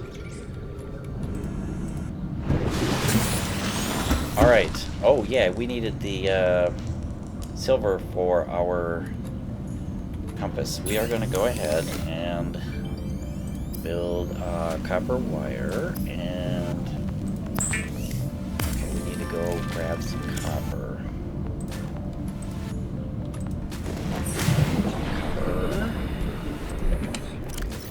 2 copper, 1 copper. We've already got one, so let's...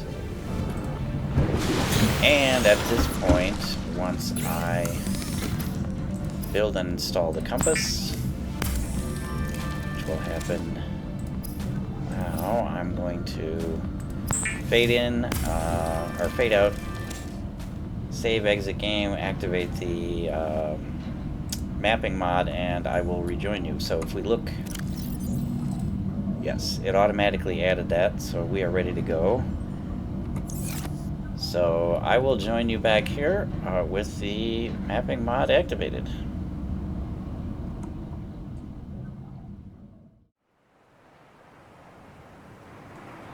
And we're back. And let's just check out the mapping mod. The mod adds a toggle to the beacon manager tab, which switches between the beacon manager and the map. And the way the map works is pretty standard. It starts out, everything is undiscovered, so it's this clear thing that you can see through, and there is an imaginary sphere that is centered on you, and wherever that sphere touches the seafloor, the map is revealed. So as you travel around, it will fill in the map. So having just activated it, we are in our Lifepod, and so that's what the sphere is around. Right now, I'm actually going to, well, let's see, can we make, we learned learned. What did we learn? We don't need the compass anymore.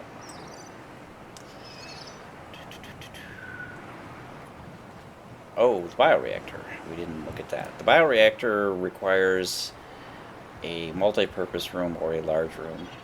So we can't actually make use of that yet, but it's nice to have. What we can make use of is the mobile vehicle bay, and once we make that, we can make our Seamoth, which will be very helpful to travel around in. That will be awesome. Let's see.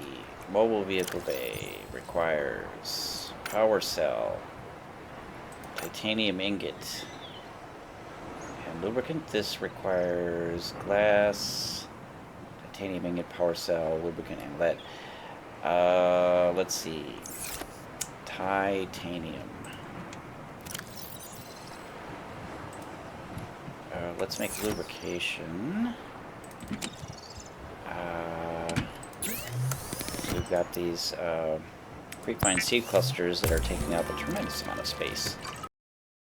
These foldouts take a tremendous amount of space up, and I need the space.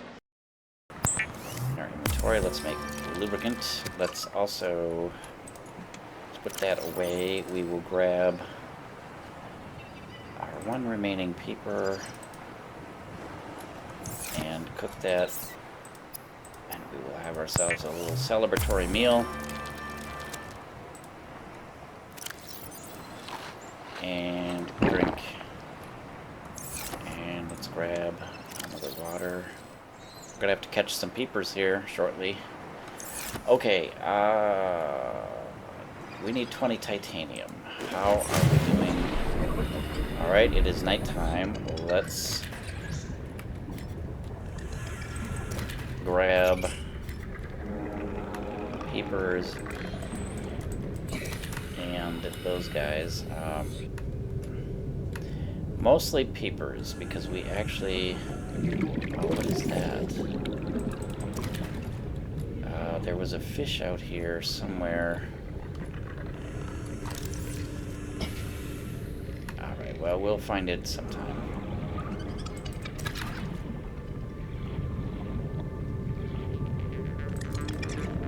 Wow, that guy darted sideways like his life depended on it.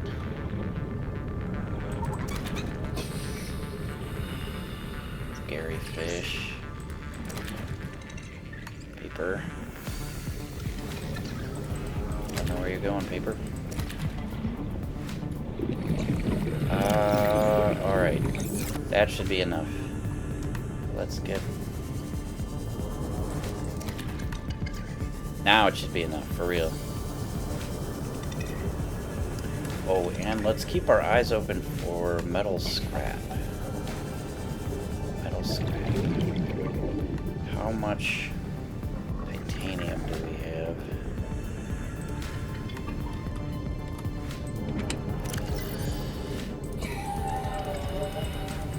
There's 10.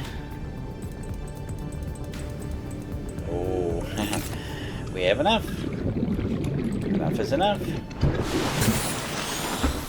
And we got another radio message. Alright, let's make 2 titanium ingots. That'll empty up our storage quite a bit. Alright, now we need to make 4 batteries. 4 batteries. Let's put away. And let's store those in there temporarily. We're going to need 1 lead for the Seamoth. We don't need any lead for that. Let's make water.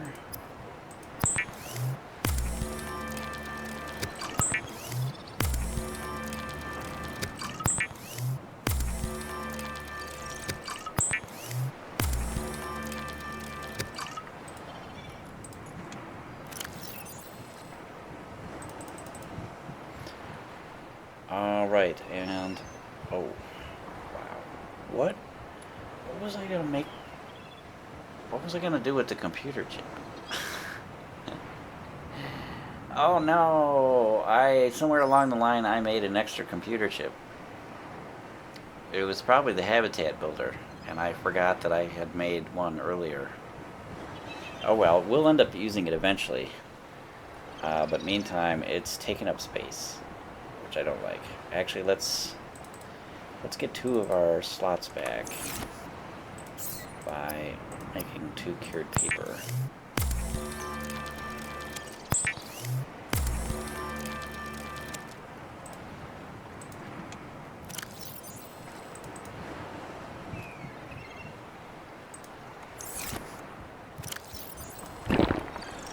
Alright, let's put away the lead we don't need. And let's see, we're working on the power cells, so we need 4 copper. And we need 8 of those acid mushrooms.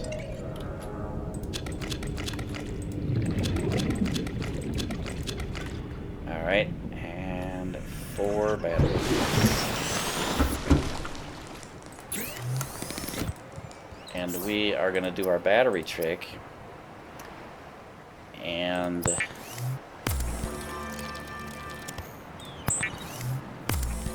replace, we have 4 batteries that have some use out of them, so we are going to replace all 4 of those and use the discharged ones. Let's see, our scanner gets a new battery, Seaglide gets a new battery.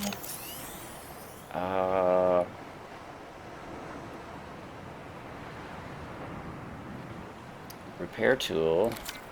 Why did I think there was a 4th one that we had used? Well, let's look. Scanner we did. Habitat builder. Oh, flashlight technically does have some use. Alright. So all of our batteries are now used. We need, in addition to 2 batteries, we need a silicon rubber for each. Oh, I should have made, let's go grab another creepvine seed cluster. Weren't there some creepvines close by? I thought we had.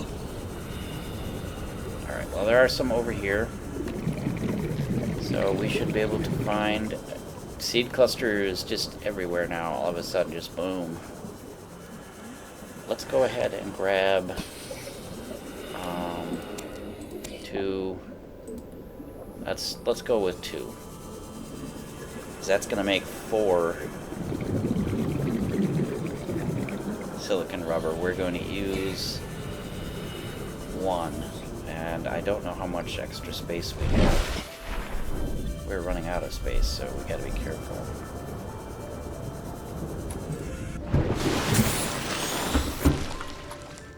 Alright, silicon rubber.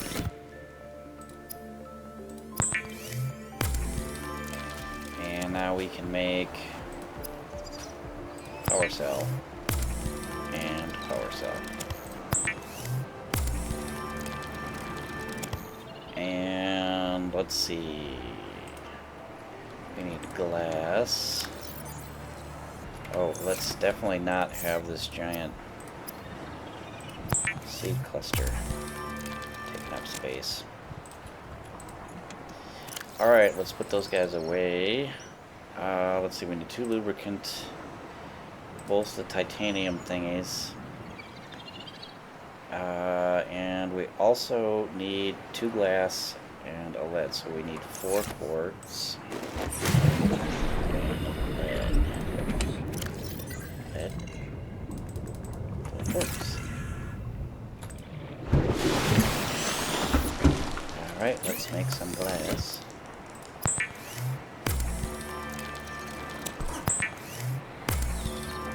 Alright, now we are going to make the mobile vehicle bay, and then we will deploy the mobile vehicle bay and use that to construct the Seamoth. And it's a good thing we're going to deploy it because look how big it is. It takes up 9 inventory slots. I mean, really, can you really imagine that? That is huge. And it is telling us to deploy this over deep water. And, well, for now, let's see, we put it in our hands there, and then we deploy it. And I'm going to go ahead. You can fold it back up by looking at the corner of it here. Pick up. And if you get closer, the guys come shooting out, and you also get the climb up. So we climb up. We've got our 4 little, 1, 2, 3, 4 little helpers here. Fabricator dudes. And if we access the control panel, we can tell it to build the is a Seamoth. fast, safe mode of transport, but remember that swimming is good for your glutes and endorphin levels. And there it goes! Yay! Let's check it out. They build it with the lights on. I'm not sure why they do that, but let's get in it. And let's turn Welcome off aboard, Captain. our lights. Lights waste the battery. Alright, so now we have our Seamoth. We can go ahead and clear all of our recipes away. And let's get back in our Lifepod here, and we have a radio message we've been ignoring for a little while. Let's go ahead and listen to that. Land pre-recorded distress call. This is Lifepod 6. I have a passenger on board. Coordinates attached. We've landed a kilometer from the crash site, but there's radiation in between us and the rendezvous. Request immediate assistance. 6 out. Signal coordinates corrupted. Approximate transmission origin recorded to Databank. Okay, before, when I told you that you could control the pacing of the story by ignoring the messages and they wouldn't stack up, we got another one that came in right immediately, and I am actually going to ignore that because we want to build our starter habitat. Let's see, let's celebrate our Seamoth by having a meal.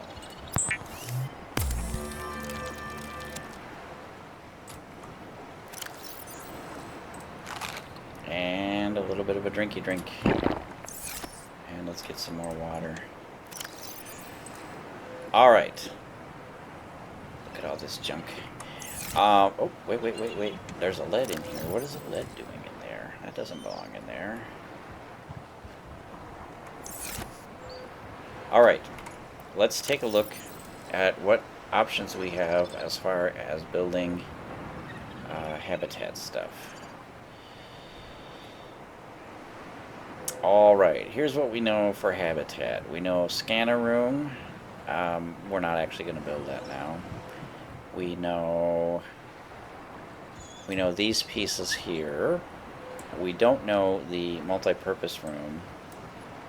We're aware of the existence, but we don't have any of the fragments scanned. So we don't have any idea how to build this. So we're going to start with 2 of these guys connected to each other. Once we build those, we will need a way into it, so we need to build a hatch, and we will need a way to power it so that it can have lights and make oxygen. So we are going to build 1 or more solar panel. Ideally, we're going to build 3. So we need 2 times 3 for the main pieces. That is 6. Titanium, we need 2 more, that's 8, and then we need at least 2 more, that is 10. So I think we're going to have to first run around because I don't think we have... I think we're out, pretty much out of titanium. Yeah, we've got one. Let's put that lead away. And let's go ahead and we're going to take our Seamoth out. And I am going to, since our map has very little filled in, I'm actually going to run out to Lifepod 3, and we're going to also run out to Lifepod 17, because we've already explored there. So, Lifepod 3. So we want to fill in our map, and we'll also keep our eyes open on the way out there for metal wreck. There we go, like that. Good example. That's what we're gonna... We want to pick up a bunch of this stuff. I also wouldn't mind some data boxes, because chances are we've already scanned what's in there, and that would give us 2 titanium. Oh, there's more wreckage.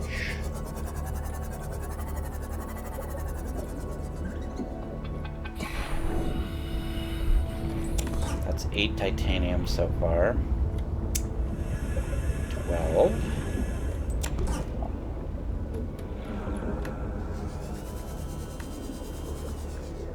Any more lurking around here?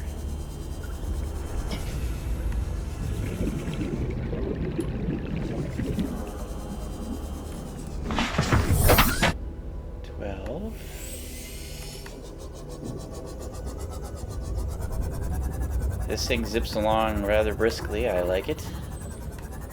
I like it.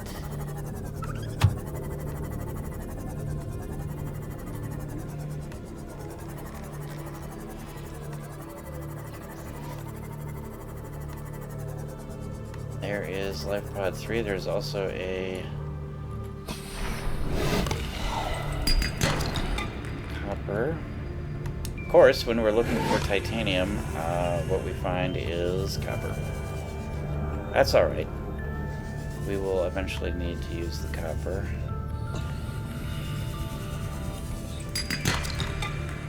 Really? Really? You're just... Oh, there's one of those mesmers.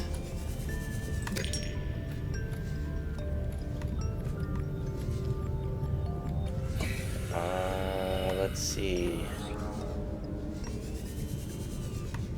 Yeah, huh?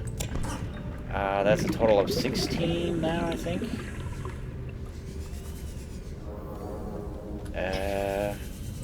20.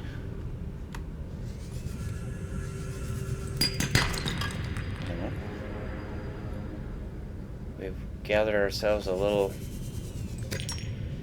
pile of titanium. I like it. More salt. Oh, and now that we have our Seamoth, is that salt? No, that's just seafloor. Now that we have our Seamoth, if we're far enough away from it, the marker pops up. Let's go to our beacon manager and change the color to red, so that I follow my guidelines. It's an enclosed space that protects us and gives us oxygen. It's in red. Plus it's... Hey! What are you doing, man? Stop rubbing up on my Seamoth. Maybe it's like cows and buffaloes and stuff. They like to rub against things to itch their skin. I wonder if that's what they're doing. This is not a scratching post. This is a Seamoth. Well, at least they didn't damage it. All right, let's find Lifepod 17. So we've now filled in our map. Ooh, we found another wreck. Where was that? Let's head back that. Let's go find that wreck.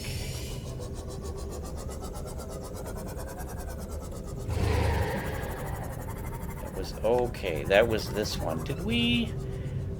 I think we discovered this earlier. Because we scanned a trash can, we scanned beacon, and one grav trap fragment.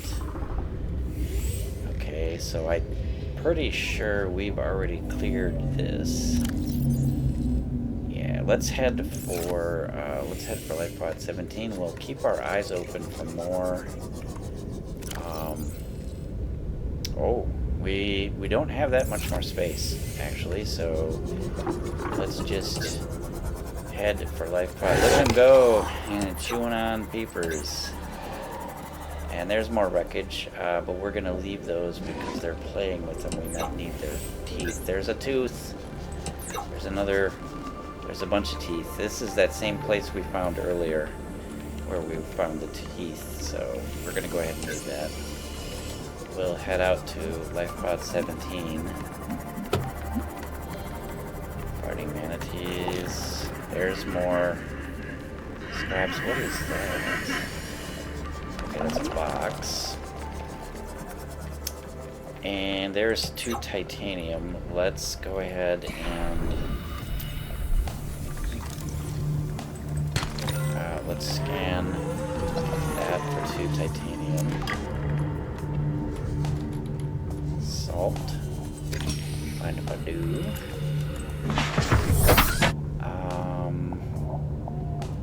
I think we're getting, yeah, we're getting full. We can drink water. Let's head out to Lifepod 17. Filling in our map as we go. More scraps. Another box. There was also that large wreck piece that was out here, and we are going to take a quick look at that. I want to make sure that that is on the map. Okay, so here we are. Lifepod 17, which appears as a wreck on our map. There is that cave that we just went over. This thing here. And where was that giant? There's that giant wreckage. Let's work our way over there. And one thing we want to notice about this is it looks like a big U on its side. And you can see there is a spot here. And we are going to go in here quick.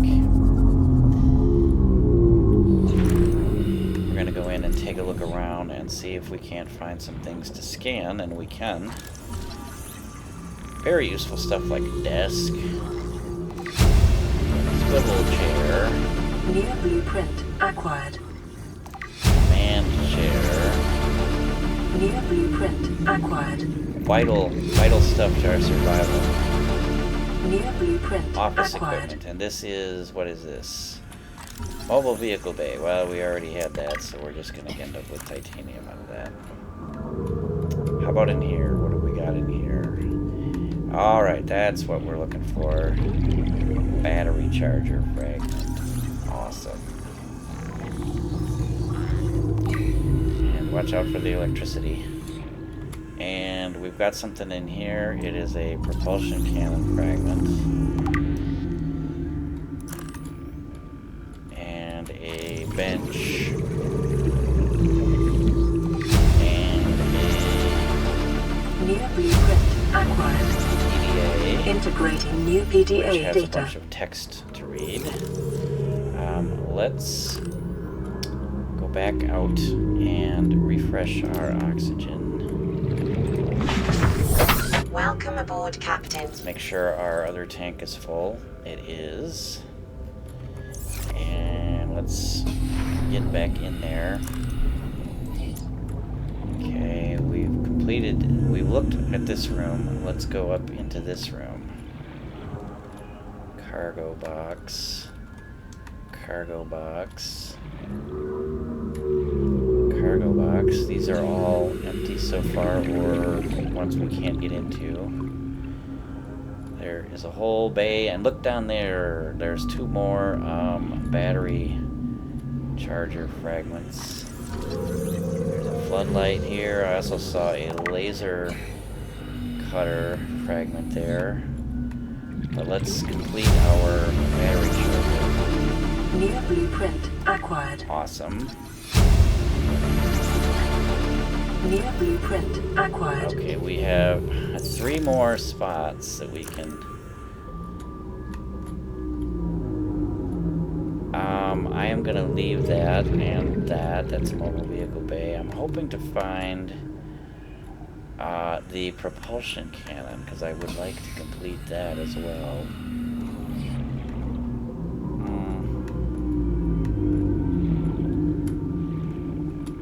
Okay, well, we didn't find that. Let's go back out. And there's actually much more to see at this wreck. We are going to get back here and fill our tank. We're gonna work our way along the wreck. We're gonna find the second entry point, which is down here. There is you can see there's a room back there behind that, and you can get in through there. We're gonna do that. We're gonna work our way in here, and let's see, laser cutter, boxes. There is a panel here that if once we repair it, we can then open this door. See, the green lights are on now, and that opens up into a large bay with lots of stuff in it. Yep, there's what I was looking for. The other half of the propulsion cannon. And I also noticed near blueprint modification station. 1 of 3. There is mobile vehicle bay. That is a prawn suit arm, which comes with the prawn suit, so we can't scan it. Laser cutter.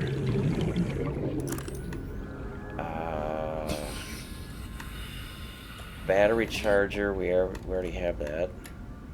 Modification station, 2 of 3. Mobile vehicle bay.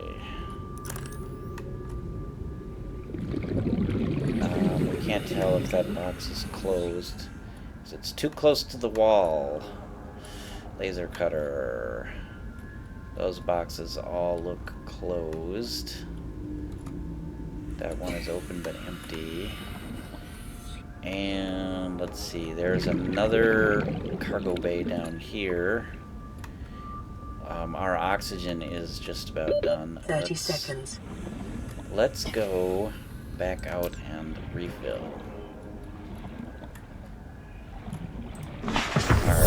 We are only using our primary tank at this point. Let's also eat and drink. And now we have 5 spaces we can use. Let's get back in here. Go through the door. Down into the bay. Okay, there's a data terminal, but if we click on it, it's just garbled crap. There is another battery charger. There is a laser cutter. There is a robot arm. There is a tunnel, and that is... I was hoping it was a modification station. Command chair, swivel chair, which we already found. Bench, which we scanned. Vehicle bay. Laser cutter fragment. Water. Preparing the day's water ration ahead of time will help ensure against dehydration and eventual death. These boxes are all closed. Alright, let's take a quick look down here. There is a passing 100 meters. Picture frame, Oxygen and we're now decreased. consuming oxygen much quicker. Near blueprint acquired. We're deep. Laser cutter, battery charger, water. Alright, well.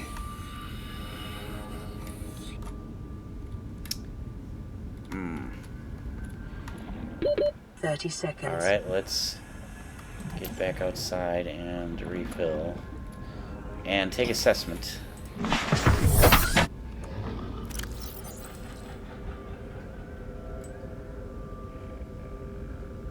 Floodlight. Battery charger. I was hoping to complete that, but it's not a huge deal if we don't. There is actually still more of the wreck to explore, but we're not going to do it until...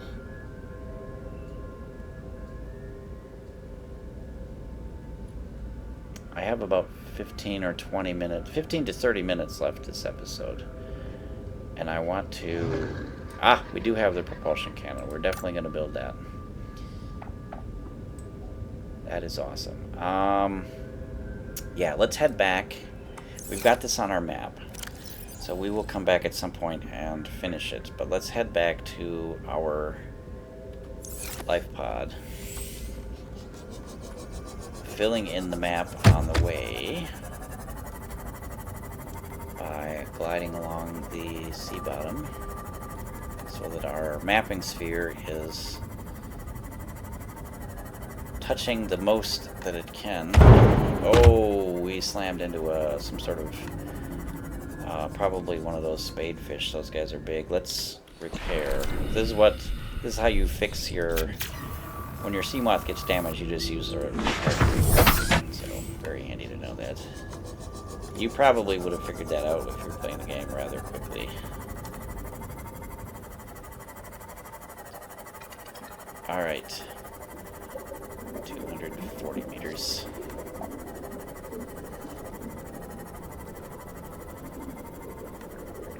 Hey, Freddy. Try not to run into fish. And we are back at home. Alright, awesome. And let's get this titanium converted, or this wreckage converted into titanium. And build our starter habitat.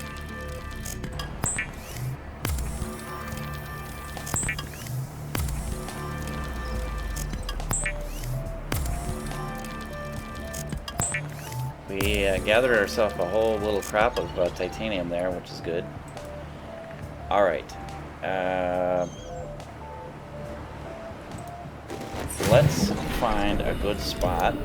And we want some place, ideally, that overlooks a deeper area. In case we end up building a moon pool. And that actually looks like it's going to fit the bill right here. Let's go ahead and build two of our little...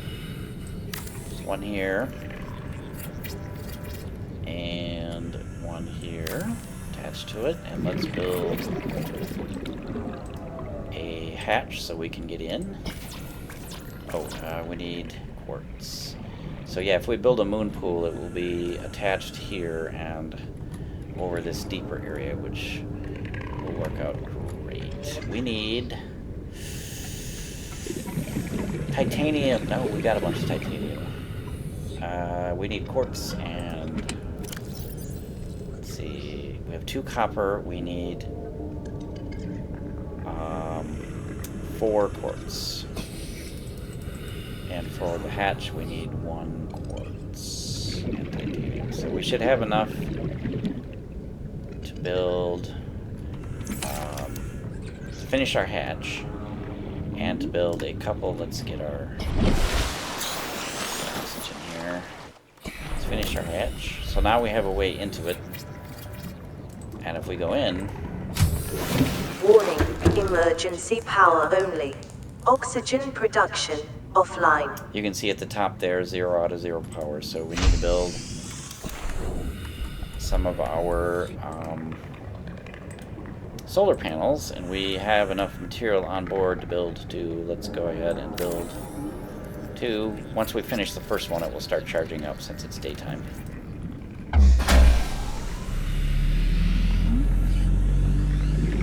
Power restored. All primary systems online. And I'm going to go ahead and let's grab whatever we need to build an additional solar panel. Let's see, we have titanium, we need a copper, and 2 quartz. So let's build our third and final solar panel here. You can pack them as close together as the game will allow you. It does not affect their charging. You can see that they're all 3 charging up, and they each contain the solar mechanism, and they also have a battery that holds 75 units of power. So when we get inside, we will see that our total power will be something out of 225. Welcome And you can aboard, see, Captain. thank you, Edna. You can see that it's charging up way faster than our Lifepod did. So, yay for us. So let's clear everything except the propulsion cannon. And let's also consider, this is going to be our new home, and we need some amenities in here. Right now it's pretty bare, it's just empty. We need a fabricator, we need a radio, we need a medical kit fabricator, and we'll probably also, battery charger would be good, and we'll build some wall lockers. Let's see, for the fabricator we simply need, we only need to grab some table coral.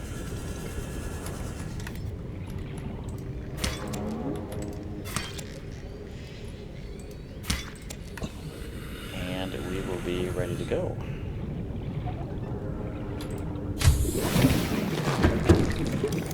We are going to put the fabricator right here inside the door.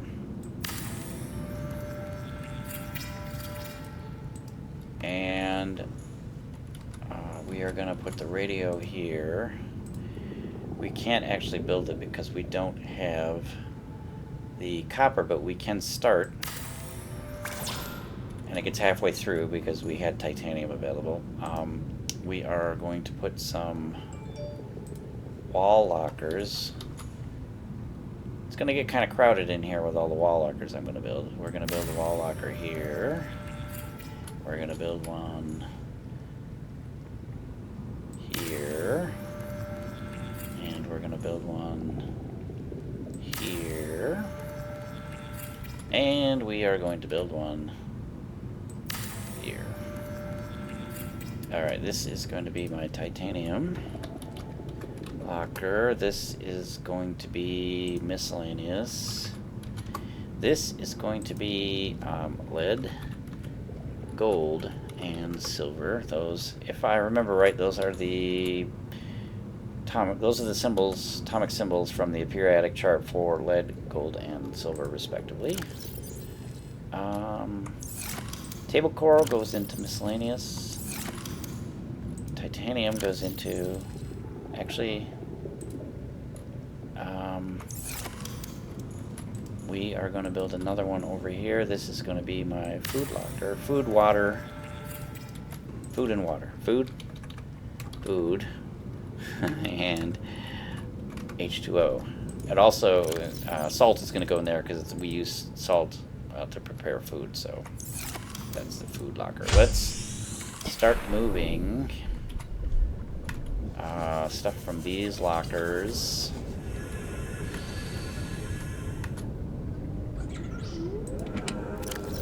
Our one titanium. We're out of titanium already. Okay, let's move all of this stuff. And let's see, let's fold up the titanium locker and store it in the locker.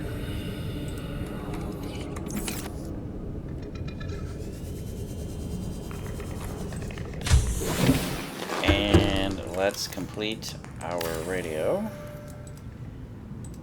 And let's see,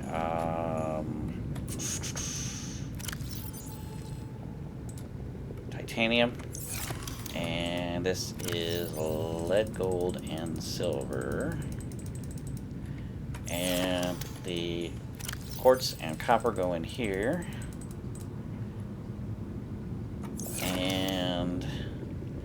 let's move the other stuff from here.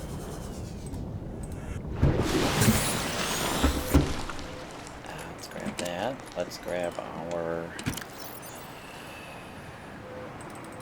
all of this stuff. Let's leave the fire extinguisher, the flares,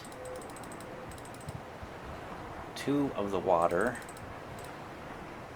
the original 2 food blocks, 2 medkits. So this is, with the exception of the fire extinguisher, this is what was in this Lifepod when I started the game. These 2 flares, 2 water, 2 food, and 2 health kits. So that has a symmetry to it that I enjoy. But we're also going to leave the fire extinguisher there for the time being. Actually, no, let's grab the fire extinguisher. There we go. All right. Nighttime. Let's get into our fabulous habitat here. And let's see. Food and water. All food-related stuff. And let's see. Water, food goes in there. Miscellaneous. It's all of this stuff. And the fire extinguisher. Oh, and we are going to take our final 2 remaining titaniums and we are going to build another wall locker. And in this wall locker will be medkits. And we will build a medkit fabricator here. Medkits. So we have a bunch of extra ones. Let's put those away. We still have the fabricator in the Lifepod that's cranking them out, so if we need some more before we manage to build a fabricator in here. Let's see, we built that and that. We just have this left. Computer chip. Oh, this is important. Wiring kit, copper wire. Wiring kit, copper wire. And, oh, a titanium. Ha. Titanium, eh?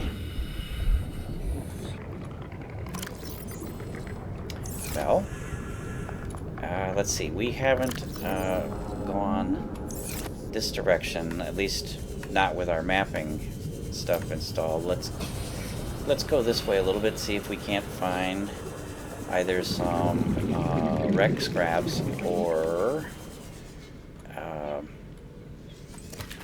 that peeper was running around with its eyes closed. It was just asking to get snatched up. Or some limestone thingies to open. Some boards. There we go. Titanium. So we, whoop, what was, something was,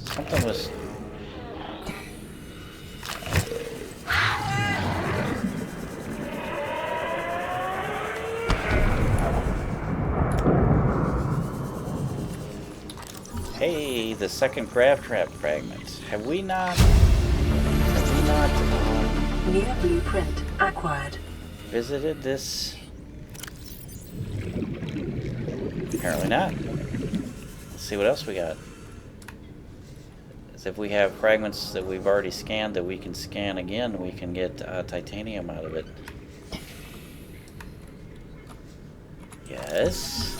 Thank you. Good example. 2 titanium for that. No, not. There we go. Ooh, and a countertop. Awesome. Countertop. Very important for survival. Your survival countertop. And Seaglide. Ooh, and oxygen. Oxygen.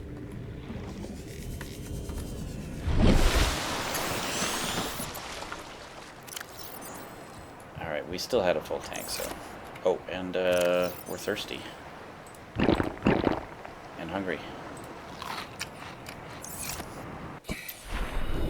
And what else can we see down here?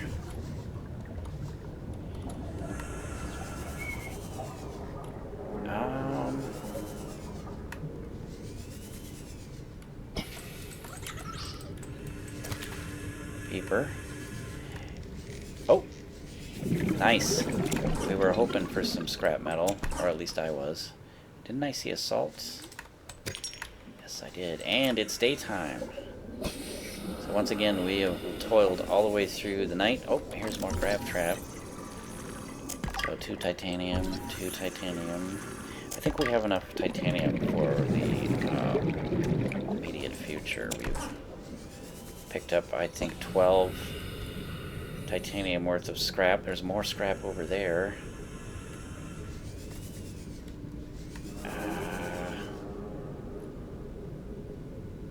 We also need fiber mesh, and we need a bunch of silver. We need a bunch of silver. Fiber mesh, though, we can get from these guys. Silver.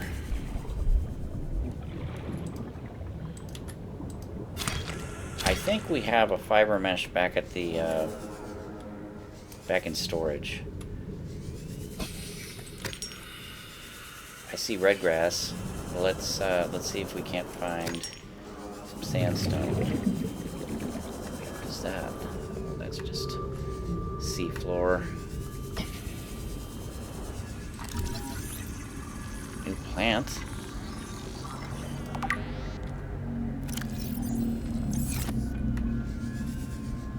We're in a new area, at least as far as our mapping software is concerned. And I see a bunch of sandstone. I like that. Inventory full. Oh, man. I'm gonna drop one of our wreckages. Because I want silver. Thank you. Lead. Do I have an empty space? I do. Silver, please? Thank you. Do we have water we can drink? No. Oh.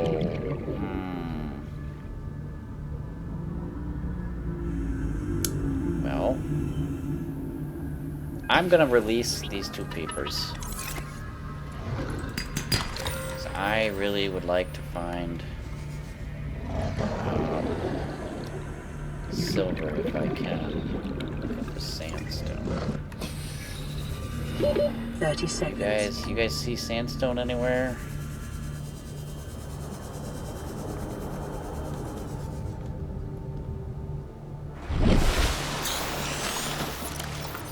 Oh, there's another wreck. We were looking right at it. Okay, it's another one of those scatterings on the sea floor, and that I think is Bioreactor. This is nuclear waste disposal, something new.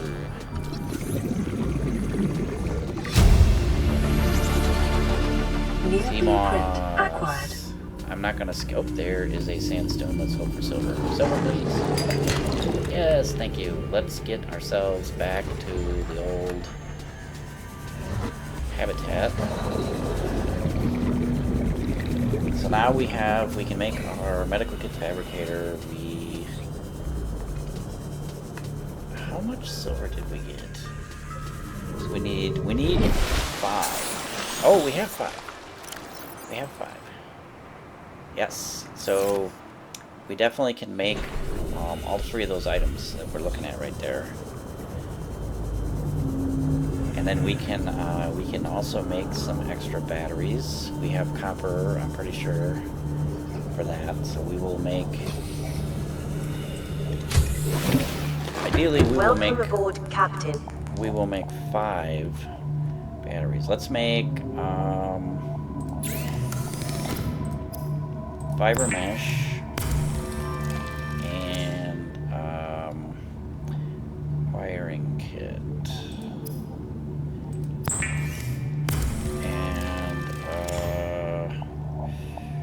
copper wire, and let's make our battery charger. This is going to be my battery charging nook, so we are going to put the battery charger here on this wall. I'm going to leave space here for the power cell charger. That is a bigger unit. It will take up a good chunk of this space, and we want a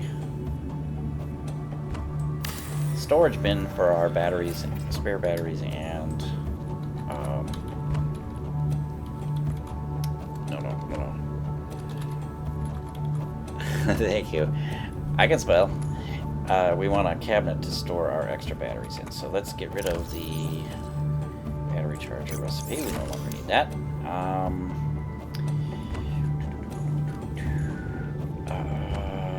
Computer chip is from memory. It's 2 table coral and a gold. We have the gold and is it copper wire?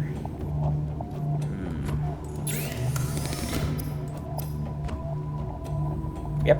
Alright, so we need a bunch of copper. Oh, we are running short on copper. Oh, I was hoping we'd have a bunch. We're gonna have to hunt up some copper. Computer chip. And now we can make our medical kit fabricator. I'm gonna put it up high so we can have room for another one below. I don't know if we'll actually make another one, but we could. And because I like to build up a nice big supply. I like to fill this box with med kits. Alright. Titanium. Titanium.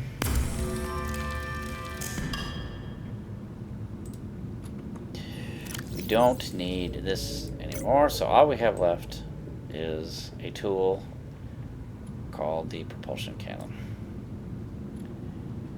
Battery and wiring kit.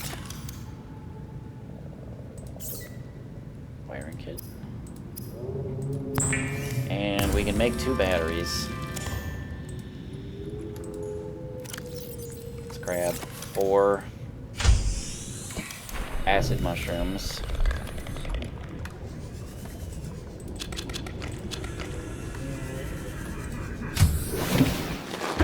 And make 2 batteries. Alright, we are going to swap out our 2 most discharged batteries, which is Seaglide and Flashlight. And we are going to build, let's put the least discharged of the 2. Let's see, that's 69, 66. Let's put that guy in there. That will start charging up. There we go. And while we're at it, I'm going to go ahead and remove the batteries from the other items. And we are going to put those in the charger. Let's see. That one and that one. Because they will charge up the quickest. So this should be ready pretty quick. That shortly after, and that eventually. Alright.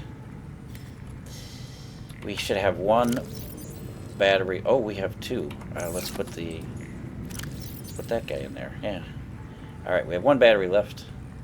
And that will be used to make the propulsion cannon. No, it's a tool. And I can't wait to show you how we're going to fish with this. But first, let's cook a fresh peeper, and we are going to drink some water. And we are nearing the end of our allotted time. So we're gonna do some fishing quick.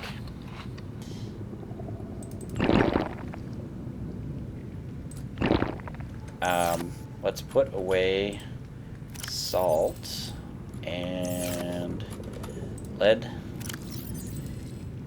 and quartz and titanium. And we are going to go fishing with the Fish-O-Matic 5000.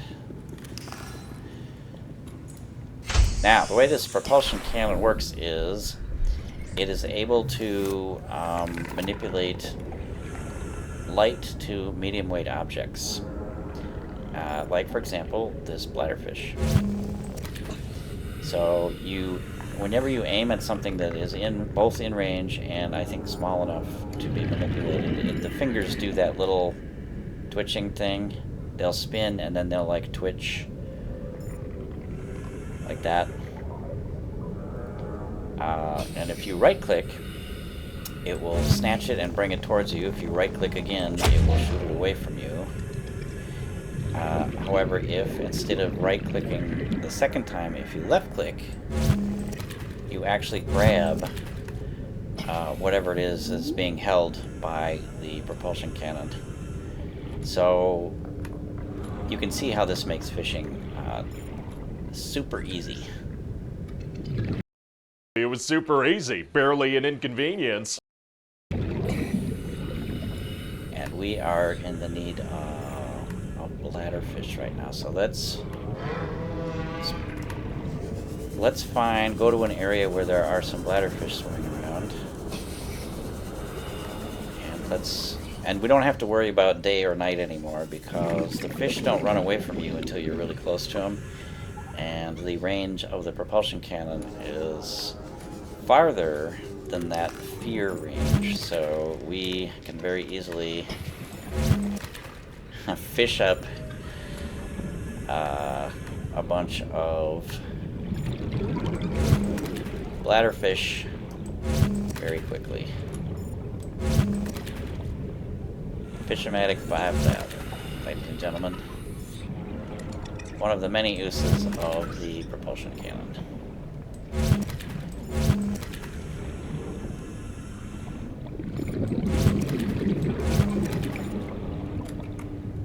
Alright, that ought to hold us.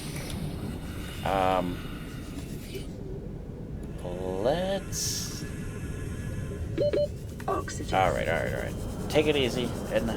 Take it easy. Alright, let's make ourselves a bunch of water. And then we'll be ready to sign off for episode 1.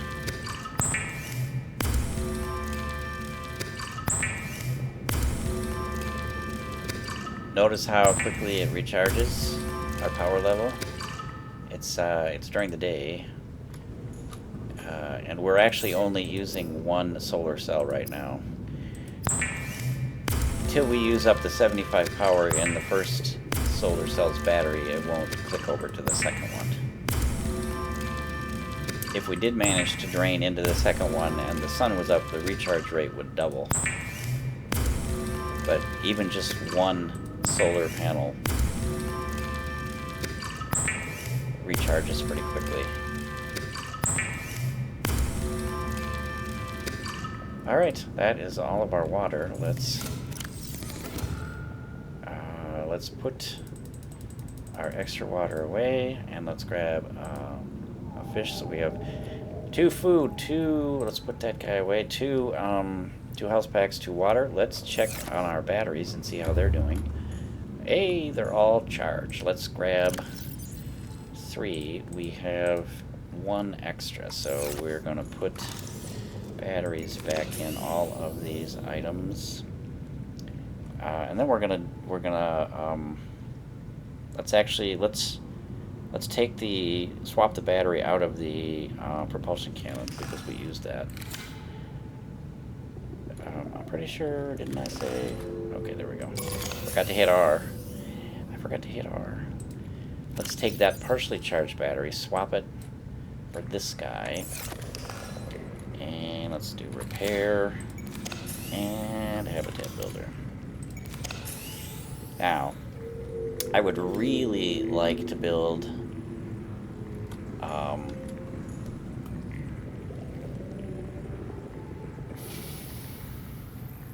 4 more batteries.